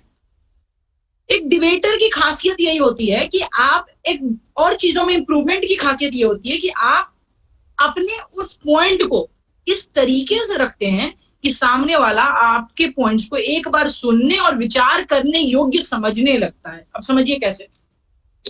मान लीजिए ये डिबेट का पॉइंट है। अब हम इस टॉपिक को जब देख रहे हैं कि प्यार एक पूंजीवादी विचारधारा है, और इस टॉपिक के बारे में आप सभी अपने कंटेंट को रख रहे हैं, आप सभी के दिमाग में जो शुरू का 10 पॉइंट आया वो ऑलमोस्ट एक जैसा पॉइंट था विपक्ष का। जैसे प्यार क्या है, आप सभी ने अपने अपने अनुसार डिफाइन किया। भावना है, भावनात्मक संबंध है, लोगों को जोड़ रहा है, सिमिलर ऑन ग्राउंड्स। जो पक्ष आता है वो बताता है, वो उसको सेल्फ इंटरेस्ट से जोड़ता है और वो बताता है प्यार सेल्फ इंटरेस्ट है, सुख। ठीक है, एक चीज समझिए कि जब भी हम कभी डिबेटिंग कॉम्पिटिशन्स में जा रहे होते हैं ना, जो एजुकेशन करने बैठा है वो इंसान है जो स्लॉट नंबर 1 से लेकर के स्लॉट नंबर 20 तक सबको सुन रहा है। वो कान में एक ही चीज को सुनते सुनते पक चुका है, अब उसको कुछ चाहिए बेटर। तो जब भी हम कभी डिबेट का कंटेंट बना रहे होते हैं तो सबसे पहले हम इस डिबेट के टॉपिक्स में जो हमारे शुरू के 10-12 पॉइंट आते हैं, हम उस टॉपिक्स को निचोड़ के फेंक देते हैं और उस 11वें पॉइंट से सोचना शुरू करते हैं। समझिएगा इस चीज को कैसे। अब मान लीजिए मैं ही बोलता हूं, पहले मैं विपक्ष में बोलता हूं क्योंकि विपक्ष में ज्यादा लोग थे, और फिर पक्ष में बोलूंगा। महोदय नहीं, पहले मैं पक्ष में बताता हूं क्योंकि पक्ष में कम है और विपक्ष के इससे ज्यादा पॉइंट्स को काउंटर किया जा सकता है, ताकि आप इसको रिलेट कर पाएंगे। सदन की गरिमा को नमन, सभा का ऐसे ही स्टार्ट करते हैं। मैं इसमें भी तरीका बताऊंगा, इसमें भी अलग अलग तरीके होते हैं किसी भी डिबेट को स्टार्ट करने के लिए। जैसे व्हाट्सएप यूनिवर्सिटी के लिखे अधकचड़े ज्ञान और फेसबुक मठाधीशों की लिखी क्रांति से बाहर आकर इस विषय को तथ्य और तर्क की कसौटी पर परखने की आवश्यकता है। महोदय, सदन पर अभी तक के तमाम वक्ताओं के द्वारा केवल दो शब्द को महत्वपूर्ण बताया गया है, वो है प्यार और पूंजीवाद। परंतु पूरा सदन के विपक्षी दल इस बात को समझने में असमर्थ हो जाते हैं कि आज का ये विषय जब इस तर्कों के कसौटी पर रखा जाता है तो उसका वर्तमान परिप्रेक्ष्य क्या है, किस समाज में इस चीज की बातचीत हो रही है, वर्तमान समकालीन समय किस तरीके से इस शब्द की सार्थकता को सिद्ध करने में असमर्थ हो जाता है। महोदय, वर्तमान प्यार जब वर्तमान समाज के हिसाब केवल पूंजी से आधारित हो, उस पूंजी से निर्धारित हो और उस पूंजी से संचालित हो, तब वहां पर उस प्रेम रूपी भावना का निष्कर्ष केवल और केवल स्वार्थ हो जाता है। अब समझिए कि मैं कर क्या रहा हूं। मैं उस प्यार रूपी शब्द को टाइम से, प्रेजेंट समाज से और प्रेजेंट टाइम, प्रेजेंट समाज और उस समाज का उस प्रॉपर थॉट प्रोसेस को जोड़ने की कोशिश कर रहा हूं। क्यों? क्योंकि ये एक ऐसा टेक्निक है कि इस मोशन में छुपा हुआ है, इस मोशन में लिखा हुआ है कि प्यार एक पूंजीवादी विचारधारा है। लेकिन ये पूंजीवादी विचारधारा किन लोगों की बात हो रही है? भारतीय लोगों की बात हो रही है। किनके किस टाइम पे बात हो रही है? वर्तमान समय में बात हो रही है। आप अब इसको कोविड में जोड़िए। महोदय, प्यार एक पूंजीवादी विचारधारा इसलिए भी हो जाती है कि उस वैश्विक महामारी में जब मरने की नौबत आ गई थी तो इंसान किस तरीके से अपने निजी जीवन को बचाने के लिए आगे बढ़ गया था। आप देखिए, मैं दोनों, क्योंकि डिबेट में क्या होता है, कोई सही और गलत नहीं होता है। सही और गलत का निर्धारण आपके लॉजिक्स और आपके आर्ग्यूमेंट्स करते हैं। जब आप किसी डिबेट में अपने पॉइंट्स को रख रहे हैं, उसके पीछे आप कौन से पॉइंट्स को जोड़ रहे हैं वो मैटर करता है।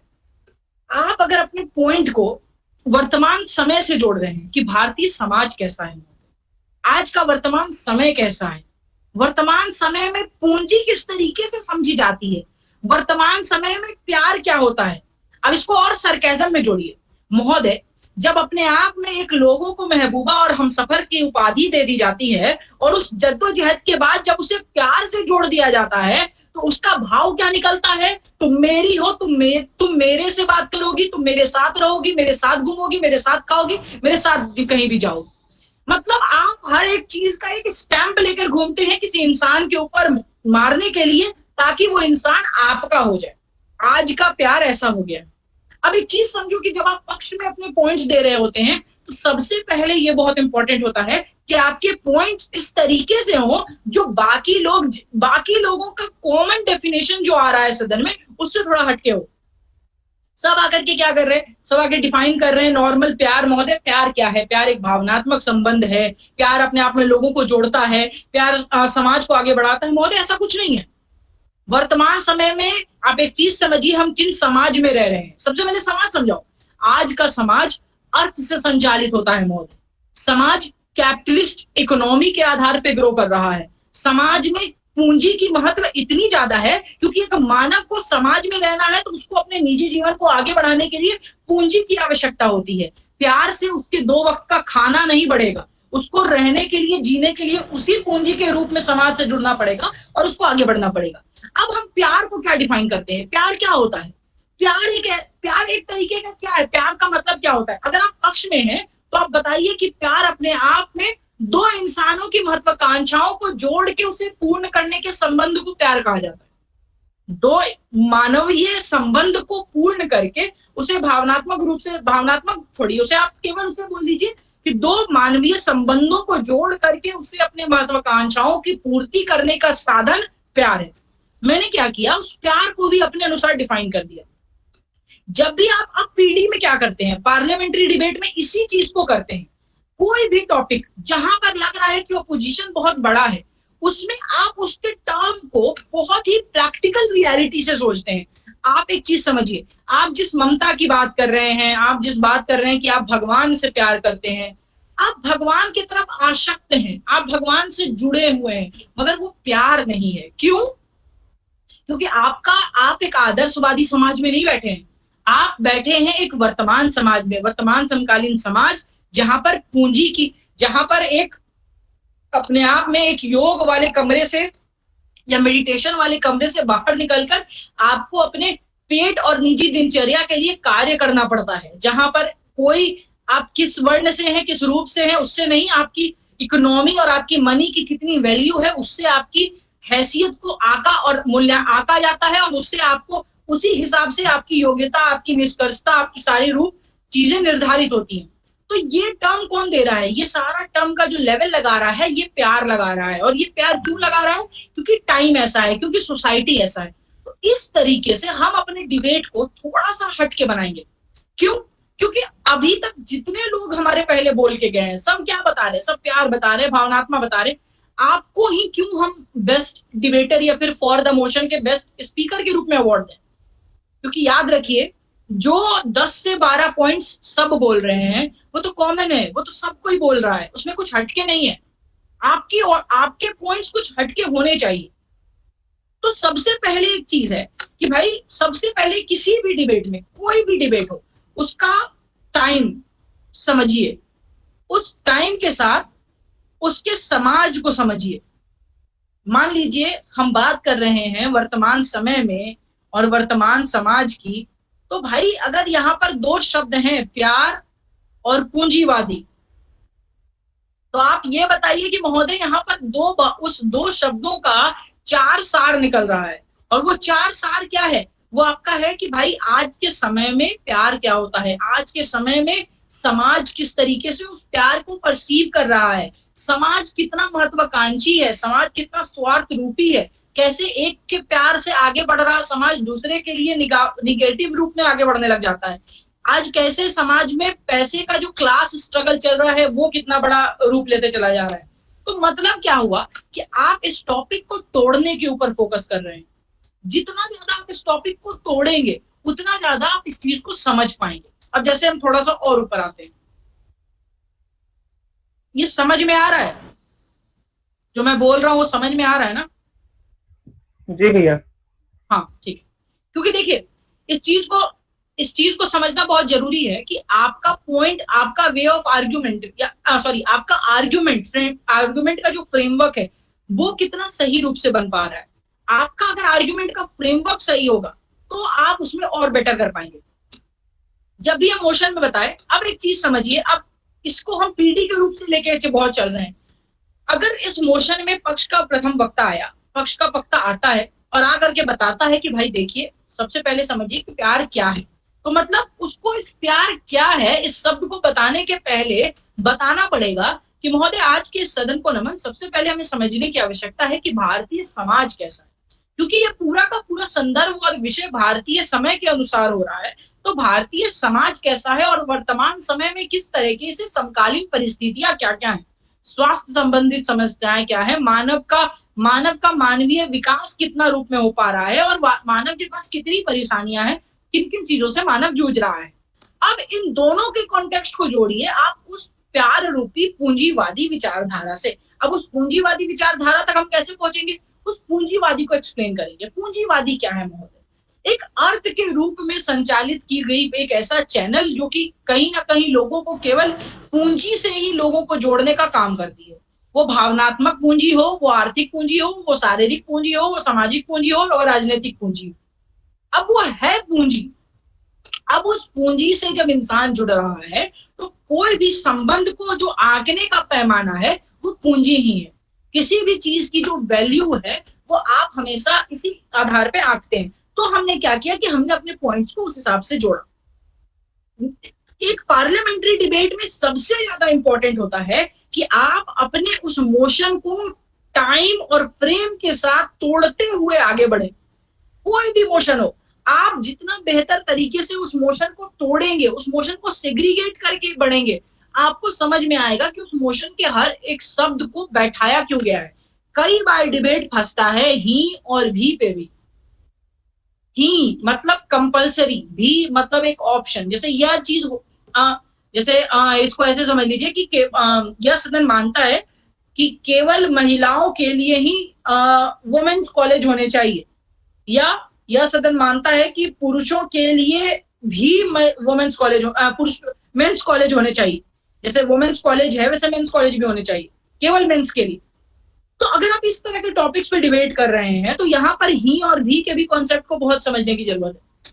तो एक पार्लियामेंट्री डिबेट में क्या होता है, पार्लियामेंट्री डिबेट में सबसे ज्यादा इंपॉर्टेंट है कि जब भी हमें कभी मोशन दिया गया, उस मोशन में, उस पर्टिकुलर एक मोशन में हम कितने बेहतर तरीके से चीजों को समझ पा रहे हैं, हम अपने पॉइंट्स को कैसे रख रहे हैं। उस पॉइंट्स को हम कैसे रखते हैं, इसे इंग्लिश में मतलब जो टर्म कहा जाता है उसे स्पाइडर वेब कॉन्सेप्ट कहा जाता है। स्पाइडर वेब कॉन्सेप्ट क्या होता है पार्लियामेंट्री डिबेट में कि भाई आपने पहले टर्म को डिफाइन किया, इसमें यहाँ पर आपने भारतीय समाज रखा और यहाँ पर आपने रख दिया वर्तमान समय। अब आप इससे इसको जोड़ रहे हैं, इससे इसको जोड़ रहे हैं, तो एक तरीके का ये एक ऐसा वेब क्रिएट होता है आर्ग्यूमेंट का जो आपके पॉइंट्स को बहुत अच्छे से फ्रेगमेंट मतलब अच्छे से स्ट्रेंथन करता है, जो चीजों को समझाता है कि भाई आप जो कहना चाह रहे थे वो कितना स्ट्रॉन्ग आर्ग्यूमेंट है आपका। तो सबसे इंपॉर्टेंट होता है कि आप उसके मोशंस को पकड़िए। देखिए, जितने ज्यादा आप मोशंस को रखेंगे, जितना ज्यादा आप मोशंस को सामने रख करके डिबेट करेंगे, उतना ज्यादा आप इस चीज पे खोल पाएंगे। जैसे मैं अगर बात करूं, अगर आप किसी भी चीज के दर्शन की तरफ बढ़ते हैं, दर्शन बहुत बड़ी टॉपिक है। फिलॉसफी एक ऐसा टॉपिक है जो बहुत बहुत डीप है और बहुत क्लिष्ट, जिसे हम कहते हैं बहुत टफ भी माना जाता है। क्यों माना जाता है? क्योंकि उसकी कुछ कुछ चीजें होती हैं, कुछ कुछ सेग्रीगेटेड पार्ट्स होते हैं। कभी मौका मिला तो मैं आपका फिलॉसफी के ऊपर वैसे सेशन लूंगा, क्योंकि फिलॉसफी में बहुत इंपॉर्टेंट है कुछ कुछ चीजें। जैसे मैं अगर एक ब्रीफ बात के रूप में आपको बताऊं, थोड़ी थोड़ी चीजें मैं बताता हूं ताकि आप एक चीज को जान लेंगे। दर्शन में आपने पढ़ा, नॉर्मली आप जानते होंगे आस्तिक दर्शन और नास्तिक दर्शन। ये सुना है आपने? आस्तिक नास्तिक शब्द सुना है? कोई है जो आस्तिक नास्तिक नाम नहीं सुना? अच्छा, आस्तिक किसको कहते हैं? जिनका ईश्वर के प्रति विश्वास हो, मूर्ति पूजा मानते हो। और कोई?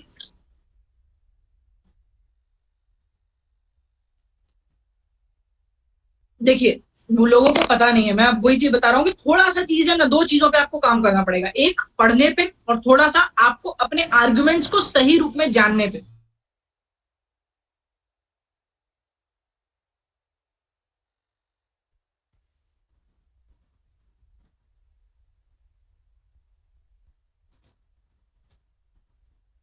मेरी आवाज क्लियर आ रही थी या ऑडियो कट गया था बीच में? अभी आ रही है आवाज? कहाँ तक मेरी आवाज आई थी? हाँ, ठीक है। हाँ, ठीक है। अब एक चीज को समझ लीजिए, आस्तिक दर्शन हमेशा उसे कहा जाता है जहां पर वेदों की सत्ता को जो वो मानते हैं, जो मानते हैं वेदों की सत्ता को, उन्हें आस्तिक दर्शन कहा जाता है।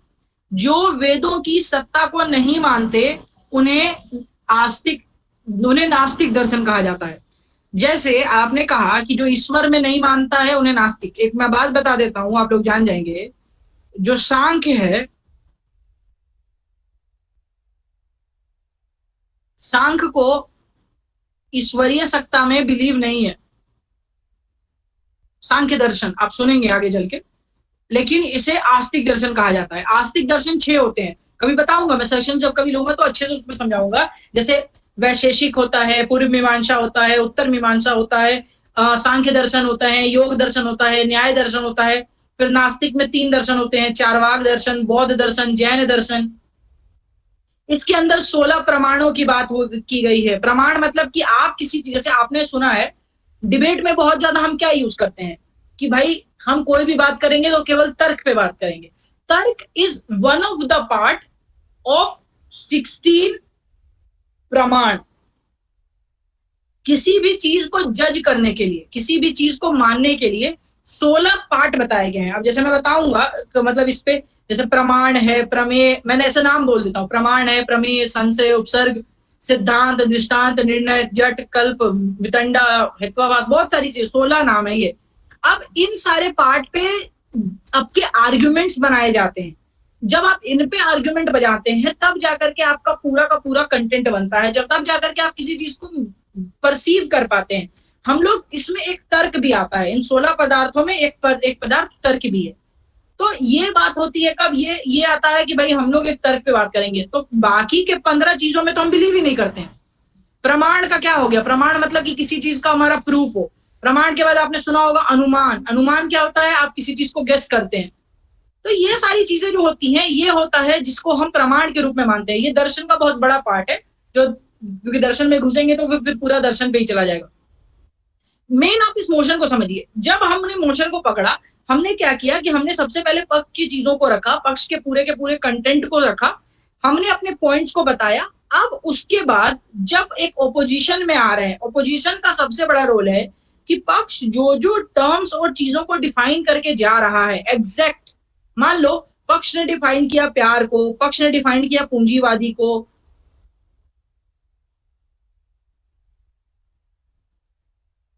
पक्ष ने डिफाइन किया पूंजीवादी को, पक्ष डिफाइन कर रहा है कि उसके अनुसार प्यार, पूंजीवादी क्या है और कैसे समाज चल रहा है, कैसे टाइम चल रहा है। आप उसको लेकर के चलाइए कि महोदय कुछ भी हो, हम रहते हैं मानव। मानव क्या है, मानव केवल हाड़ मांस का पुतला ही नहीं है। मानव के अंदर एक भावना एग्जिस्ट करती है, मानव की अपनी मानवीय प्रज्ञा एग्जिस्ट करती है, मानव के अंदर चेतना एग्जिस्ट करती है।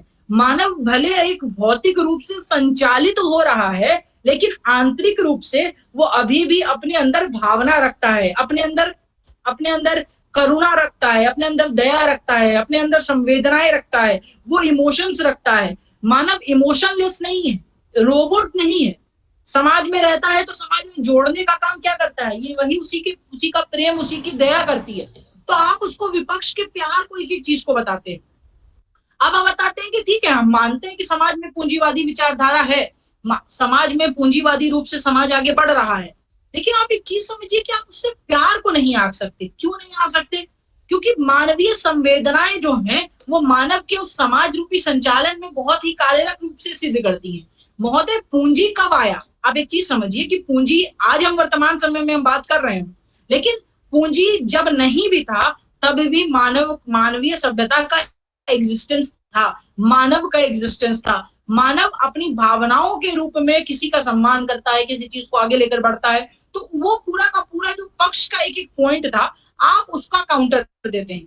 जब आप उसके काउंटर्स को पूरे अच्छे से डिबेट में रख रहे होते हैं, फिर तीसरा पार्ट आता है जहां पर उपनेता जो है वो क्या करता है, वो अपने इस पक्ष के स्पीकर के पॉइंट्स को अच्छे से सब्सटैंशिएट करता है। वो बताता है कि नहीं महोदय, विपक्ष जो बार बार ये कहना चाह रहा है वो हमारी बातों को गुमरा रहा है, वो कहीं ना कहीं कुछ गलत कह रहा है। वो उसको ये बात समझनी है कि वो कुछ भी, वो जो प्यार की बात कर रहा है मानव के अंदर है, लेकिन आज के समय में वो मानवीय संवेदना का एग्जिस्टेंस कहाँ बचा? किसी भी इन सब आज के समय में मानव खुद से अपने आप में एक पूंजी रोबोट बनते चला जा रहा है। आप खुल के बोल सकते हैं ये बात, क्यों बनता चला जा रहा है? क्योंकि पैसे के होड़ में वो अपने विकास को लेकर के इतना आगे बढ़ना चाहता है कि वो कभी इस बात में सोचता ही नहीं है कि कैसे उसको सारी चीजें मिले, कैसे वो अपने आप में आगे बढ़ पाए, कैसे वो दूसरों को साथ ले पाए। वो हमेशा चाहता है कि एक इंसान नीचे जाए तभी मैं आगे बढ़ पाऊंगा, ऑफिस में एक की नौकरी खत्म होगी तभी मैं दूसरे, क्योंकि एक का लॉस दूसरे का प्रॉफिट बनता है। आप ये टेंडेंसी समझाते हैं समाज की कि जिससे चीजें रेज हो रही है। हाँ पूछो।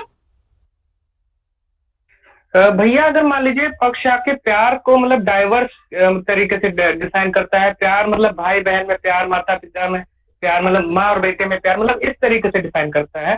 जैसा कि आपने बताया कि दो लोगों की महत्वाकांक्षाओं के बीच में जो प्यार है वही मतलब प्यार है। तो अगर वो डाइवर्स तरीके से डिफाइन करता है तब कैसे काउंटर करेंगे? एक चीज समझो, अगर उसने ये बोल दिया कि माता पिता के अंदर प्यार है, तब तो विपक्ष के लिए पॉइंट और आसान हो गया ना। तब तो, क्योंकि देखो हमें क्या करना है, हमें अपने स्टैंड को सेटिस्फाई करना है। अगर पक्ष आकर बोल देता है कि नहीं प्यार डाइवर्स है, तो ठीक है महोदय, तब तो मतलब आप मानते हैं कि प्यार एक स्टैग्नेंट नहीं है। पूंजीवादी क्या है? पूंजीवादी एक स्टैग्नेंट प्रोसेस है। स्टैग्नेंट का मतलब कि एक रूप है उसका, जो कि आप चीजें समाज जिससे चीजें संचालित हो रही हैं। आप जिसे पूंजीवादी विचारधारा की बात कर रहे हैं समाज में, तो समाज में अगर आप मानते हैं कि भाई के साथ भी एग्जिस्ट करता है, माँ के साथ भी एग्जिस्ट करता है, तो आपसे सीधा सीधा सवाल आप उससे पूछते हैं पैदा कि एक बच्चे को जब माँ जन्म देती है, तो माँ उस बच्चे का माँ से लेकर के क्या बच्चे को तुरंत पैसा मिलने वाला है? वो क्या करके कि क्यों जन्म दे रही है, क्यों वो वेदना कर रही है, क्यों वो चीजों को लेकर के आगे बढ़ रही है? आप प्रकृति के साथ जोड़ते हैं उसको। जब आप प्रकृति की बात कर रहे हैं, तो क्यों प्रकृति ने पुरुष को जन्म दिया? क्यों प्रकृति जो इस पुरुषत्व का जो पुरुष तत्व का जो समाज जिस चीज से निर्मित होता है, क्यों सृष्टि का सृजन होता है? आप डिबेट को कहीं और लेकर के फिर घूमते हैं। क्योंकि अगर देखिए एक चीज समझिए, प्यार एक पूंजीवादी विचारधारा है। इसमें अगर डाइवर्स रूप में पक्ष खेल रहा है, तो ये पक्ष की गलती है, क्योंकि आप इसको डाइवर्स रूप में नहीं खेल सकते। आप इसको स्टैटिक रूप में खेलेंगे, सीधे सीधे बोलेंगे कि लोग बहुत मटेरियलिस्टिक हो गए हैं।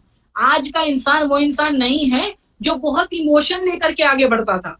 आज का इंसान केवल सेल्फ सेंटर्ड हो गया है। समझ रहे हैं आप इंसान को सेल्फ सेंटर्ड बता देंगे। वो बता देंगे कि प्यार क्या है। प्यार तभी तक है जब तक आपको उससे फायदा हो रहा है, जब तक आपको उससे मतलब है। जिस दिन आपका मतलब निकल गया, उस दिन फिर मतलब का मतलब नहीं रह जाता है। आप उस चीज को अपने डायमेंशन में डिबेट लेकर के जाते हैं। समझ रहे हैं आप? अबे समझ में आ रहा है? ठीक है, तो अभी हाँ, तो मैं वही चीज समझा रहा था कि आपके लिए बहुत इंपॉर्टेंट होता है कि आप उसके कीवर्ड्स को समझे कि जो वो इंसान लेकर के आगे बढ़ना चाह रहा है, बार बार वो बोल रहा है कि भाई आज के समय में जरूरत है कि प्यार का समाजीकरण जो हो रहा है। देखिए विपक्ष को खेलना है कि प्यार का समाजीकरण एग्जिस्ट करता है, प्यार समाज में एग्जिस्ट करता है, लोग मानते हैं, लोग उसको परसीव करते हैं, लोग उसको लेकर के आगे बढ़ते हैं। जो पक्ष है उसको बताना है नहीं, जो इंसान है वो बहुत सेल्फ सेंटर्ड है, वो बहुत स्वार्थी है, वो आपसे तभी तक जुड़ा है जब तक आपको उससे प्रॉफिट हो रहा है। अब यहाँ पर वो कुछ भी लाएगा ना, अगर आप अगर देखिए अब यहाँ पर मैं पक्ष के भी आर्ग्यूमेंट दे रहा हूँ। अगर वो ये ला रहा है कि बच्चे के साथ माँ का क्या, बिल्कुल है, आप सुने नहीं होंगे। आप एक चीज जान लीजिए, लॉन्ग टर्म इन्वेस्टमेंट होता है। इन्वेस्टमेंट भी एक तरीके का कौन सी आया, इन्वेस्टमेंट शब्द कहाँ से आया? कि पूंजीवादी से आया। क्यों? क्योंकि आप किसी में अभी इन्वेस्ट कर रहे हैं ताकि आगे चल के आपको एक लॉन्ग रन में इंटरेस्ट मिले। आप अपने बच्चे को क्यों पढ़ा रहे हैं? इसलिए पढ़ा रहे हैं कल को जाकर के आपका बच्चा आपके लिए जाकर के आउटपुट दे। भले विपक्ष बोलते रहे कि नहीं वो तो बच्चा अपने लिए पढ़ रहा है, जी नहीं, ऐसा कुछ नहीं होता है। समाज का मतलब ही है कि समाज को फायदा मिले। जहां है फायदा वही है ग्रोथ। पॉलिटिकल साइंस का फर्स्ट चैप्टर पावर रिलेशन है, पूरा समझाइए। If A is equals a, power relation अगर पॉलिटिकल साइंस वाले ने पढ़ा होगा, पहला है पावर रिलेशन, बहुत अच्छे से उसमें बताया गया है कि इस दुनिया में हर एक चीज केवल और केवल पावर रिलेशन से काम करती है। कैसे? समझिए, A equals to B, A is greater than B और A is smaller than B। ये दुनिया तीन ही चीज पे काम करती है। दो लोगों में अगर दो लोग समान हैं, दो लोग बराबर हैं, दोनों बहुत एक दूसरे का सम्मान करेंगे। एक इंसान एक दूसरे से ऊपर हो जाएगा, ऊपर वाला को हमेशा नीचे वाले को हमेशा लगेगा कि ऊपर वाला इससे डोमिनेट कर रहा है। दूसरा, यही इंसान ऊपर है, ऊपर वाले को हमेशा लगेगा कि ये मुझसे नीचे ही है। दिस इज द रिलेशन, और ये रिलेशन हमेशा रिजल्ट करता है, all relations are power relations. ये पॉलिटिकल साइंस का बहुत बड़ा स्टेटमेंट है और इसके बारे में बहुत डिटेल में है चीजें। आप इसको पढ़िएगा, ओपी गावा की बुक है पॉलिटिकल थ्योरी, उसका एक पहला चैप्टर ही अगर पढ़िएगा तो पावर रिलेशन है, पावर शेयरिंग पहला चैप्टर है, ऐसा ही कुछ है। ठीक है, तो आप उसको देखिएगा, अच्छे से उसमें दिखेगा कई बार। अब क्या है कि जब हम यहाँ पे बता रहे हैं डिबेट में, तो पॉइंट अब मैंने बताया कि भाई मैं उपनेता होने के बाद उसके हर एक पॉइंट को काउंटर करूंगा, और फिर जो वही सिमिलर जो उपनेता विपक्ष आएगा वो अपने पार्टनर के पॉइंट्स को स्ट्रॉन्ग करते हुए वो बाकी इन दोनों के पॉइंट्स को बहुत अच्छे से काटेगा और फिर अपने पॉइंट्स को बहुत स्टेब्लिश करेगा। अब आता है क्वेश्चन आंसर राउंड। देखिए बहुत सारे लोगों को डाउट होता है, भैया हम क्वेश्चंस नहीं पूछ पाते, हमें समझ में नहीं आता क्वेश्चंस कैसे बनाएं, क्या होगा। कभी भी 2-3 चीजों पे बहुत इंपॉर्टेंट काम करने की जरूरत बहुत ज्यादा हो जाती है। और कभी भी ये मत सोचिए कि आप जो चीज बोलने जा रहे हैं वो बहुत लॉन्ग में हो, बहुत ज्यादा लंबा होने की किसी चीज की जरूरत नहीं है। आप उससे क्या पूछना चाहते हैं? आप उसने पूछना चाहते हैं कि भाई प्यार क्या समाज में एग्जिस्ट करता है या नहीं। मान लीजिए आप विपक्ष हैं, आप विपक्ष हैं, आप उससे पूछ प्यार के ऊपर बताना चाहते हैं, तो आप सीधे सीधे पूछेंगे कि क्या मानव एक सामाजिक प्राणी है, मानव समाज में रहता है, क्या समाज में भावनाओं का एग्जिस्टेंस है, मानव के अंदर क्या संवेदनाएं, भावनाएं, करुणा, दया, ममता ये सब एग्जिस्ट करती है। अगर करती है तो मतलब आप मानते हैं कि भावना मनुष्य के अंदर होती है, ठीक है। क्या प्यार एक भावना है? वही पक्ष बोल देगा मान लीजिए कि नहीं प्यार भावना नहीं है। पक्ष के अनुसार से पूछिए कि जो प्यार है उस प्यार के अलग अलग डायमेंशन हो सकते हैं, आप मानते हैं? क्या किसी एक भी डायमेंशन में अगर उसका इमोशन एग्जिस्ट करता है तो क्या उसके बाकी डायमेंशन से उसका लिंक है? जैसे ममता प्यार का एक डायमेंशन है, ईश्वरीय आस्था, ईश्वरीय श्रद्धा एक डायमेंशन है। तो आप उस डायमेंशन को भी पकड़ के क्वेश्चन छोटे पूछेंगे। क्वेश्चन आंसर राउंड में कभी भी हाँ और ना में जवाब देने से बचिए। हाँ ना में जवाब देने से क्यों बचिए? क्योंकि जब आपसे क्वेश्चन आंसर इंसान पूछ रहा है वो बहुत सोच समझ के पूछ रहा है। आप उससे सीधा सीधा सटीक हाँ ना में जवाब दीजिएगा तो उससे क्या होगा कि आप तुरंत उसमें फंस जाइएगा। कोशिश करिए, वो आपसे पूछ रहा है कि क्या मानव समाज में रहते हैं, आप उसको बोलिए कि लेकिन वो जो समाज है वो केवल स्वार्थ पे चल रहा है। उसने आपसे पूछा क्या कि मानव समाज में रहते हैं या मानव के अंदर संवेदनाएं हैं, तो आप बोलिए कि समाज ने उसकी सारी संवेदनाएं मार दी हैं महोदय। समाज ने सारी संवेदनाएं मार दी है क्योंकि समाज केवल वैचारिक वैमनस्यता पे कार्य करने लग गया है, केवल एक दूसरे से जलने लग गया है। मतलब हम अपने जवाब हाँ ना में नहीं दे करके अपने उस स्टैंड को सेटिस्फाई कर रहे हैं। हम केवल और केवल ये नहीं बोल रहे हैं कि हाँ मानव सामाजिक प्राणी है, मानव के अंदर संवेदना नहीं है संवेदना, और ऐसा भी नहीं बोल रहे कि नहीं, ये भी नहीं बोल रहा है। आप ये बोलिए कि समाज ने उसकी संवेदनाएं मार दी हैं। इसमें कहीं पे भी वन लाइनर नहीं है और कहीं पर भी आप खाना में नहीं फंस रहे हैं। ये सारी चीजों पे आपको बहुत ध्यान देना। और ये कहाँ से आएगा? ये सब आएगा मॉक प्रैक्टिस से। देखिए पीडी में हमेशा अपने आसपास के अपने लोगों से बहुत ज्यादा मॉक करिए। 2 लोग मेरे हिसाब से तो 2 लोग भी पीडी करने के लिए बहुत हैं। मैं, मेरे साथ एक पार्टनर सामने वाला, मैं ही अपने टीम का पक्ष का भी नेता बन जाता था, उपनेता पक्ष भी बन जाता था। उसे नेता विपक्ष और उसे ही उपनेता विपक्ष बना देता था। हम ही लोग एक बार आ जाके एक दूसरे से क्वेश्चन पूछ देते। एटलीस्ट मुझे शुरू के इनिशियल डेज में अपने अंदर चीजों को चेंज करने का एक मौका तो मिलता था। मैं अपने अंदर चीजों को पूछ पाता था, खोल पाता था, समझ पाता था, जान पाता था।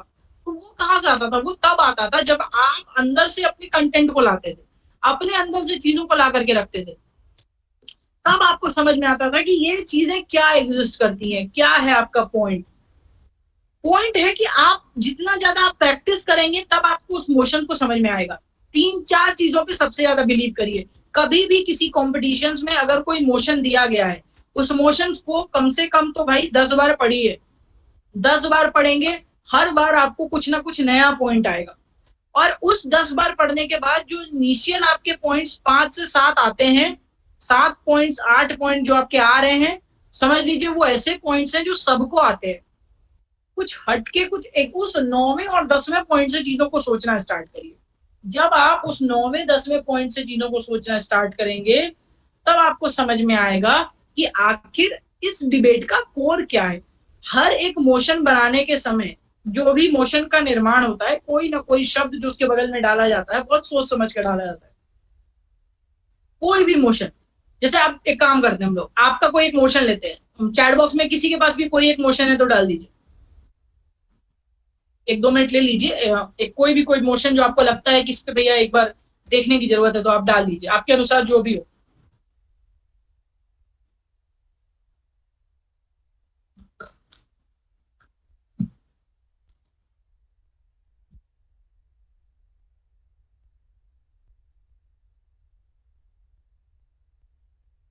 हाँ, मैं कर ही रहा था बस। ठीक है, तो चलिए देखिए, मोस्टली ये है ना कि हम इस चीज पे ध्यान देते हैं। न्यायसंदन मानता है कि मैरिटल रेप अपराध है। हाईकोर्ट में क्षेत्रीय भाषा, हाँ ठीक है, देखिए दोनों जो जो मोशंस दिए गए, आप इस मोशंस पे सोचिए। देखिए मोशंस पे जब भी आप विचार करेंगे ना, तो आपको समझ में आएगा कि कैसे आप इस चीज के इस पार्ट के सेग्रीगेट पे ध्यान दें। जैसे जो क्षेत्रीय भाषा था, क्षेत्र क्या होता है, उस क्षेत्र से भाषा का संबंध क्या होता है, क्षेत्रीय भाषा की विविधताएं क्या होती हैं, उन अलग अलग विविधताओं में एक मानव के अनुसार, एक क्षेत्र के मानव के अनुसार उस क्षेत्रीय भाषा के साथ उसका संबंध, और उस मानव का दूसरे क्षेत्रीय भाषाओं के साथ संबंध क्या है, फिर उस दूसरे क्षेत्रियों का एक होलिस्टिक संबंध क्या निकल के आता है, तो उस तरीके से, और फिर उसका इम्पैक्ट क्या जुडिशियरी में पड़ेगा। तो ये जब आप अलग अलग डायमेंशंस को देखेंगे तब आपको समझ में आएगा कि किस तरीके से आपके डिबेटिंग पॉइंट्स किस तरीके से चीजें सेग्रीगेट कर रही है। तो ठीक है, मोस्टली आप देखिए इस चीज पे काम करिए। सबसे पहली चीज कि फोकस करिए कि आप ज्यादा से ज्यादा मॉक्स करें। ठीक है, मॉक्स करेंगे इंटरनली तो आपको बहुत ज्यादा चीजें अच्छे से क्लियर हो पाएंगी, चीजें समझ जाएंगे आप।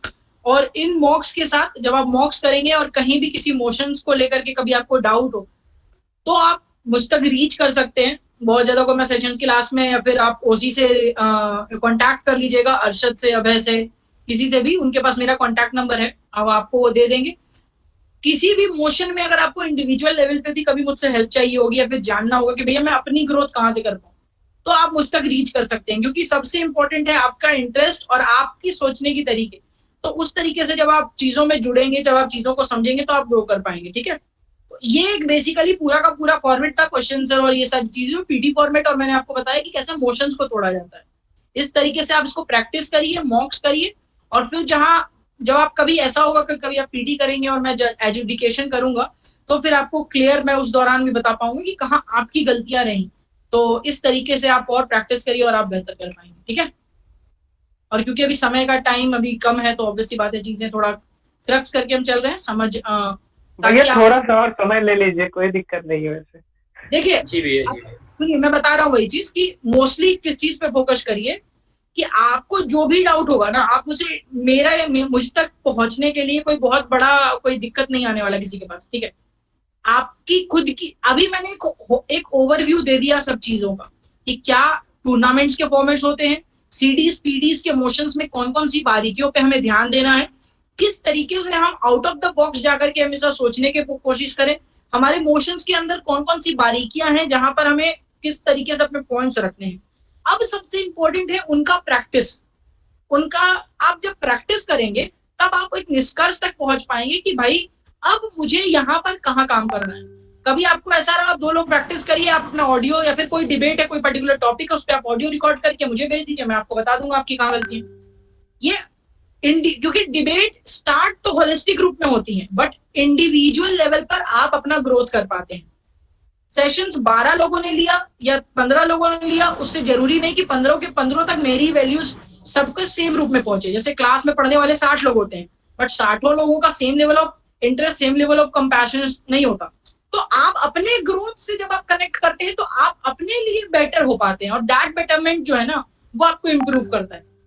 तो इस तरीके से चीजों में जुड़िए, और फिर आप बहुत ज्यादा होगा तो आप मुझसे पर्सनल लेवल पे रीच करिए, हम इंडिविजुअल भी कभी टाइम मिलेगा हम बात कर लेंगे, मिल लेंगे, जो जैसा भी पॉसिबल होगा हम, ताकि और बेटर आपको चीजों को दिखा पाए। क्योंकि देखिए सेशंस अभी ऑनलाइन है, तो ऑटोमेटिकली जो चीजें मैं 2 घंटे में बताता हूँ, वो चीजें 1 घंटे, मतलब वो मुझे 3 घंटे में लग जाएंगी बताने में। जो आधे घंटे की चीज थी वो मुझे 1.5 घंटे में लग दी।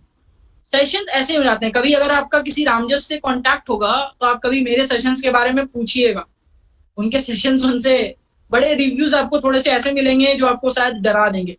लॉन्गेस्ट सेशंस चलते थे 6 घंटे और 7 घंटे, रात के शाम के 6 बजे से सुबह के 2-2:30 बजे तक। हालांकि वो एक ड्रास्टिक सेशंस हुआ करता था। पॉइंट क्या है कि इंटरेस्ट के ऊपर चीजें बात हो, 2-3 लोग ही लेते थे, ऐसा नहीं कि वो सेशन वो एक पूरा का पूरा ऑफिशियल होता था। जब भी आपको कभी लगे कि आपको सीखना है, आपको जानना है, आप रीच करिए, आपको चीजें बता दी जाएंगी।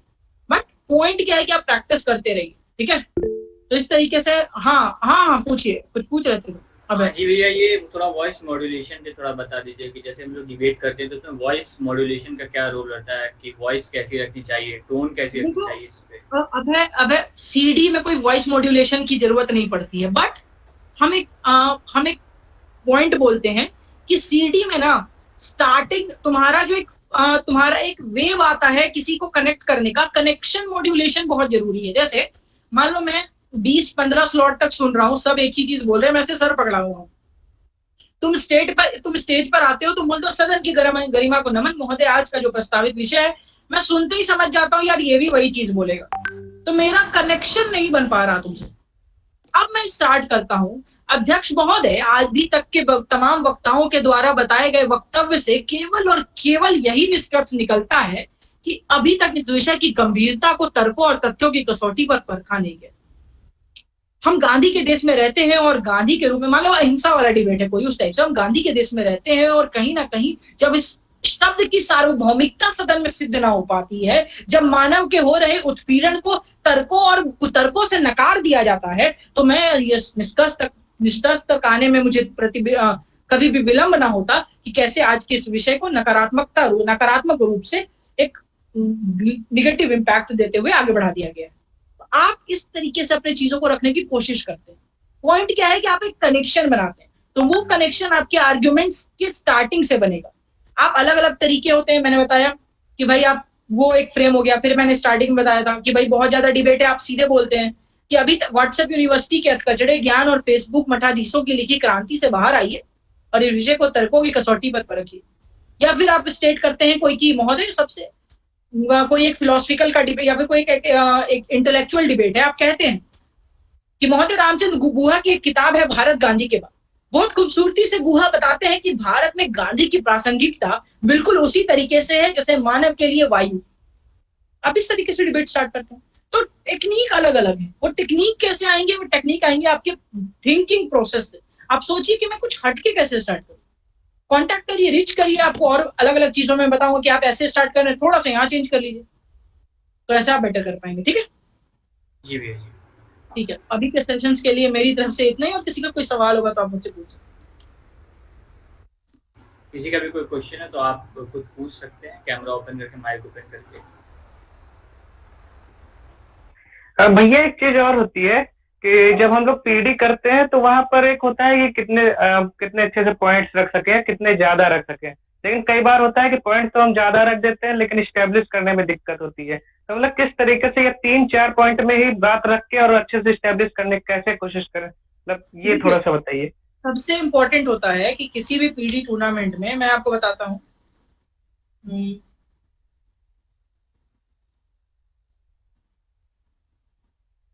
किसी भी पूरी टूर्नामेंट, मैंने बताया ना, एक होता है स्पाइडर वेव कॉन्सेप्ट और एक होता है डॉट डॉट कॉन्सेप्ट। अब ये क्या होता है पीडी टूर्नामेंट में, ये टर्म, कोई भी टॉपिक हुआ उसमें ये कभी मैटर नहीं करता आप कितने सारे पॉइंट्स बोल रहे हैं। आपको सबसे ज्यादा इंपॉर्टेंट ये करता है कि आपकी इस पॉइंट की कनेक्टिविटी, उस पॉइंट का रिलेवेंस कितना है। आप अगर किसी टॉपिक पे तर्क में मतलब आप मान लीजिए कि एक टॉपिक है, कोई भी आप ले लीजिए पॉलिटिकल साइंस की, कि भारत में अधिनायक तंत्र होना चाहिए या फिर एक कमजोर लोकतंत्र, एक बेहतर अधिनायक तंत्र या कमजोर लोकतंत्र, एक कॉमन सा टॉपिक है, बहुत कॉमन सा है।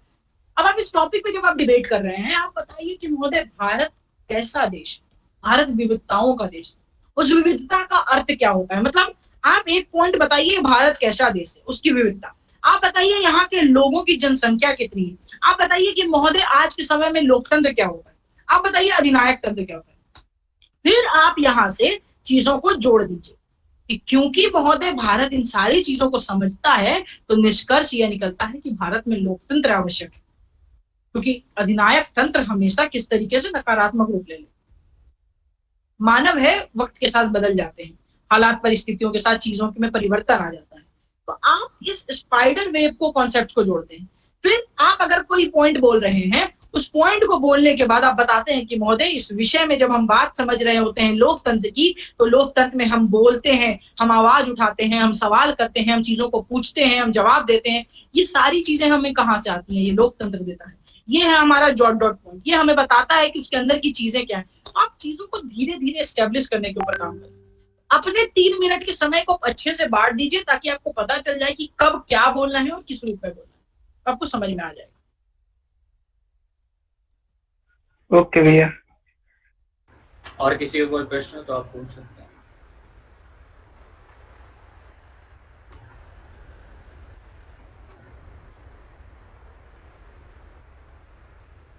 किसी का भी आप संकोच ना करें, आप जरूर प्रश्न करें, कमेंट बॉक्स में भी लिख सकते हैं। हाँ, अभी है सवाल, आप बाद में आपको जब भी हो आप मैंने बताया आपको, आप कभी भी रीच करिए। आप अपने आप में, कई बार होता है कुछ लोगों को कि भैया मैं पार्ट नहीं कर पाता, मैं चीजों में नहीं बढ़ पाता, कैसे स्टार्ट करूं। कुछ भी सवाल हो आप पूछिए, क्योंकि याद रखिए आपका सबसे बड़ा कंपटीशन अगर किसी से है तो केवल आपसे है, चाहे वो अभी आपकी लाइफ हो, चाहे आपका करियर हो, चाहे आप किसी भी फील्ड में ले लें उसे। तो आप अपने आप को बेटर बनाइए, और अगर आप अपने आप को 0.1% भी बेटर बना रहे हैं ना, तो आप मतलब पिछले बीते हुए कल से अच्छे हैं। तो इस चीज पे बिलीव करिए और काम करते रहिए, बाकी तो लाइफ है। जी भैया, हमने इस सेशन को रिकॉर्ड भी किया और हमारे जो ऑफिशियल चैनल है यूट्यूब का, वहाँ पे भी हम इस वीडियो को डालेंगे। तो वहाँ से भी अगर किसी ने मिस कर दिया कुछ इंपॉर्टेंट पॉइंट्स, अगर कुछ सीखने की अगर उसके अंदर जो है, तो वो वहाँ से भी देख सकता है, वहाँ से भी डिबेट को सीख सकता है। और इंस्टाग्राम को भी हमारे चैनल को फॉलो करें, वहाँ से भी आपको अपडेट मिलती रहेगी। अगर हमारा कोई भी सेशन आगे ऐसा होता है तो वहाँ से भी हम लोग बताते रहेंगे। हमने इस पूरे कार्यक्रम को सफलतापूर्वक किया है। इसमें से जितने भी हमारे लोग साथ जुड़े उन सभी का बहुत बहुत शुक्रिया। खास तौर से हैप्पी भैया का, हमारी सबसे पहली बार मुलाकात हंसराज कॉलेज में हुई थी। वहीं से ऐसा एक भैया के साथ में एक ऐसा जुड़ा हो गया, भावनात्मक आप कहें, कैसा भी कहें, कि बस वो मतलब भाग गए थे हमें वहीं से, तो हमने वो उनका वहीं पे नंबर लिया। हमने कहा था भैया से कि हम आपको भैया कॉलेज बुलाएंगे, जो डिबेटिंग के जो गुण है जो आपने हमें वहाँ सिखाए, आप हमारे जो सोसाइटी के मेंबर्स हैं, जो लोग हमसे जुड़ना चाहते हैं, वो उन्हें भी सिखाएंगे। हम आगे ऐसे भी और भी सेशंस कराते रहेंगे, यहाँ पे भैया को बुलाते रहेंगे। आगे जो हमारा तर्क मंच होगा वहाँ पे भी भैया का विशेष रूप से स्वागत किया जाएगा, वहाँ पे भैया को बुलाएंगे हम। तो इसी के साथ हम अपने जो सेशन था इसको खत्म करते हैं। आपके पास अभी भी कोई प्रश्न हो तो आप पूछ सकते हैं, या भैया से आप सीधे बात भी कर सकते हैं, हम नंबर भी दे देंगे, आप वहाँ से भी कांटेक्ट कर सकते हैं। तो भैया, शुक्रिया। जी विक्रम, वो मैं आपको थैंक यू बोलना चाहता था। मैं आपके सेशन में रहा, मुझे बहुत अच्छा लगा। मेरा बैकग्राउंड हिंदी डिबेट का नहीं है, दरअसल इंग्लिश डिबेट का, लेकिन फिर भी बहुत कुछ सीखने को मिला आपसे। Thank you so much. My pleasure Vikram. और मैंने कोशिश मोस्टली हिंदी इसलिए की क्योंकि एक्चुअली ये बाइलिंगुअल डिबेट्स ही होती है, बाइलिंगुअल डिबेट्स, और इंग्लिश में भी बहुत सारी चीजें। इंग्लिश के पीटी के पूरे फॉर्मेट्स ही अलग हैं, आप करते होंगे तो आपको पता होगा, बट ताकि वो थोड़ा सा लोगों को कन्वीनियंट हो हिंदी लोगों को, तो इसीलिए मैंने मोस्टली हिंदी में रखा। थैंक यू भैया, अब फिर कभी जरूर आइएगा। बिल्कुल बिल्कुल। तो हमारे पूरे विवाक्षा परिवार की ओर से हैप्पी भैया को बहुत बहुत धन्यवाद, हमारे साथ जुड़े, हम अपना एक कीमती समय हम सबके साथ व्यतीत किया। तो जी भैया धन्यवाद, हम लोग मीटिंग को एंड करते हैं। बहुत बहुत धन्यवाद हैप्पी भैया, आप आए यहाँ पर, आपने हमारा इतना सहयोग किया। आप सब विवक्षा टीम को बहुत बहुत धन्यवाद कि उन्होंने मुझे ये मौका दिया कि मैं इस अपने, जो मेरा मेन उद्देश्य रहता है कि भाई पूरा का पूरा सर्किट जो है वो सीखने और सिखाने की प्रक्रिया से जुड़े, ताकि आज मैं आपको और बता रहा हूं तो कल को आप भी उन कॉलेजेस तक पहुंचेंगे जहां अभी तक पीडी कल्चर्स बहुत अच्छे से नहीं बढ़ पाए। आप अपने आप में ग्रो करेंगे तो कल अपने आने वाले समय में अपने आप जिन बच्चों के हाथ में अपने सोसाइटी को रख के जाएंगे वो अपने सोसाइटी को और बेटर करे। इस थीम के साथ हम सभी को आगे बढ़ना चाहिए, और दैट इज द क्रक्स कि हम सभी इस पे काम करें। जी भैया, और मैं भी माफी चाहूंगा क्योंकि हमारे परिवार से काफी सारे सेकंड ईयर और थर्ड ईयर के जो सदस्य थे वो आ नहीं पाए क्योंकि उनका कल एग्जाम है।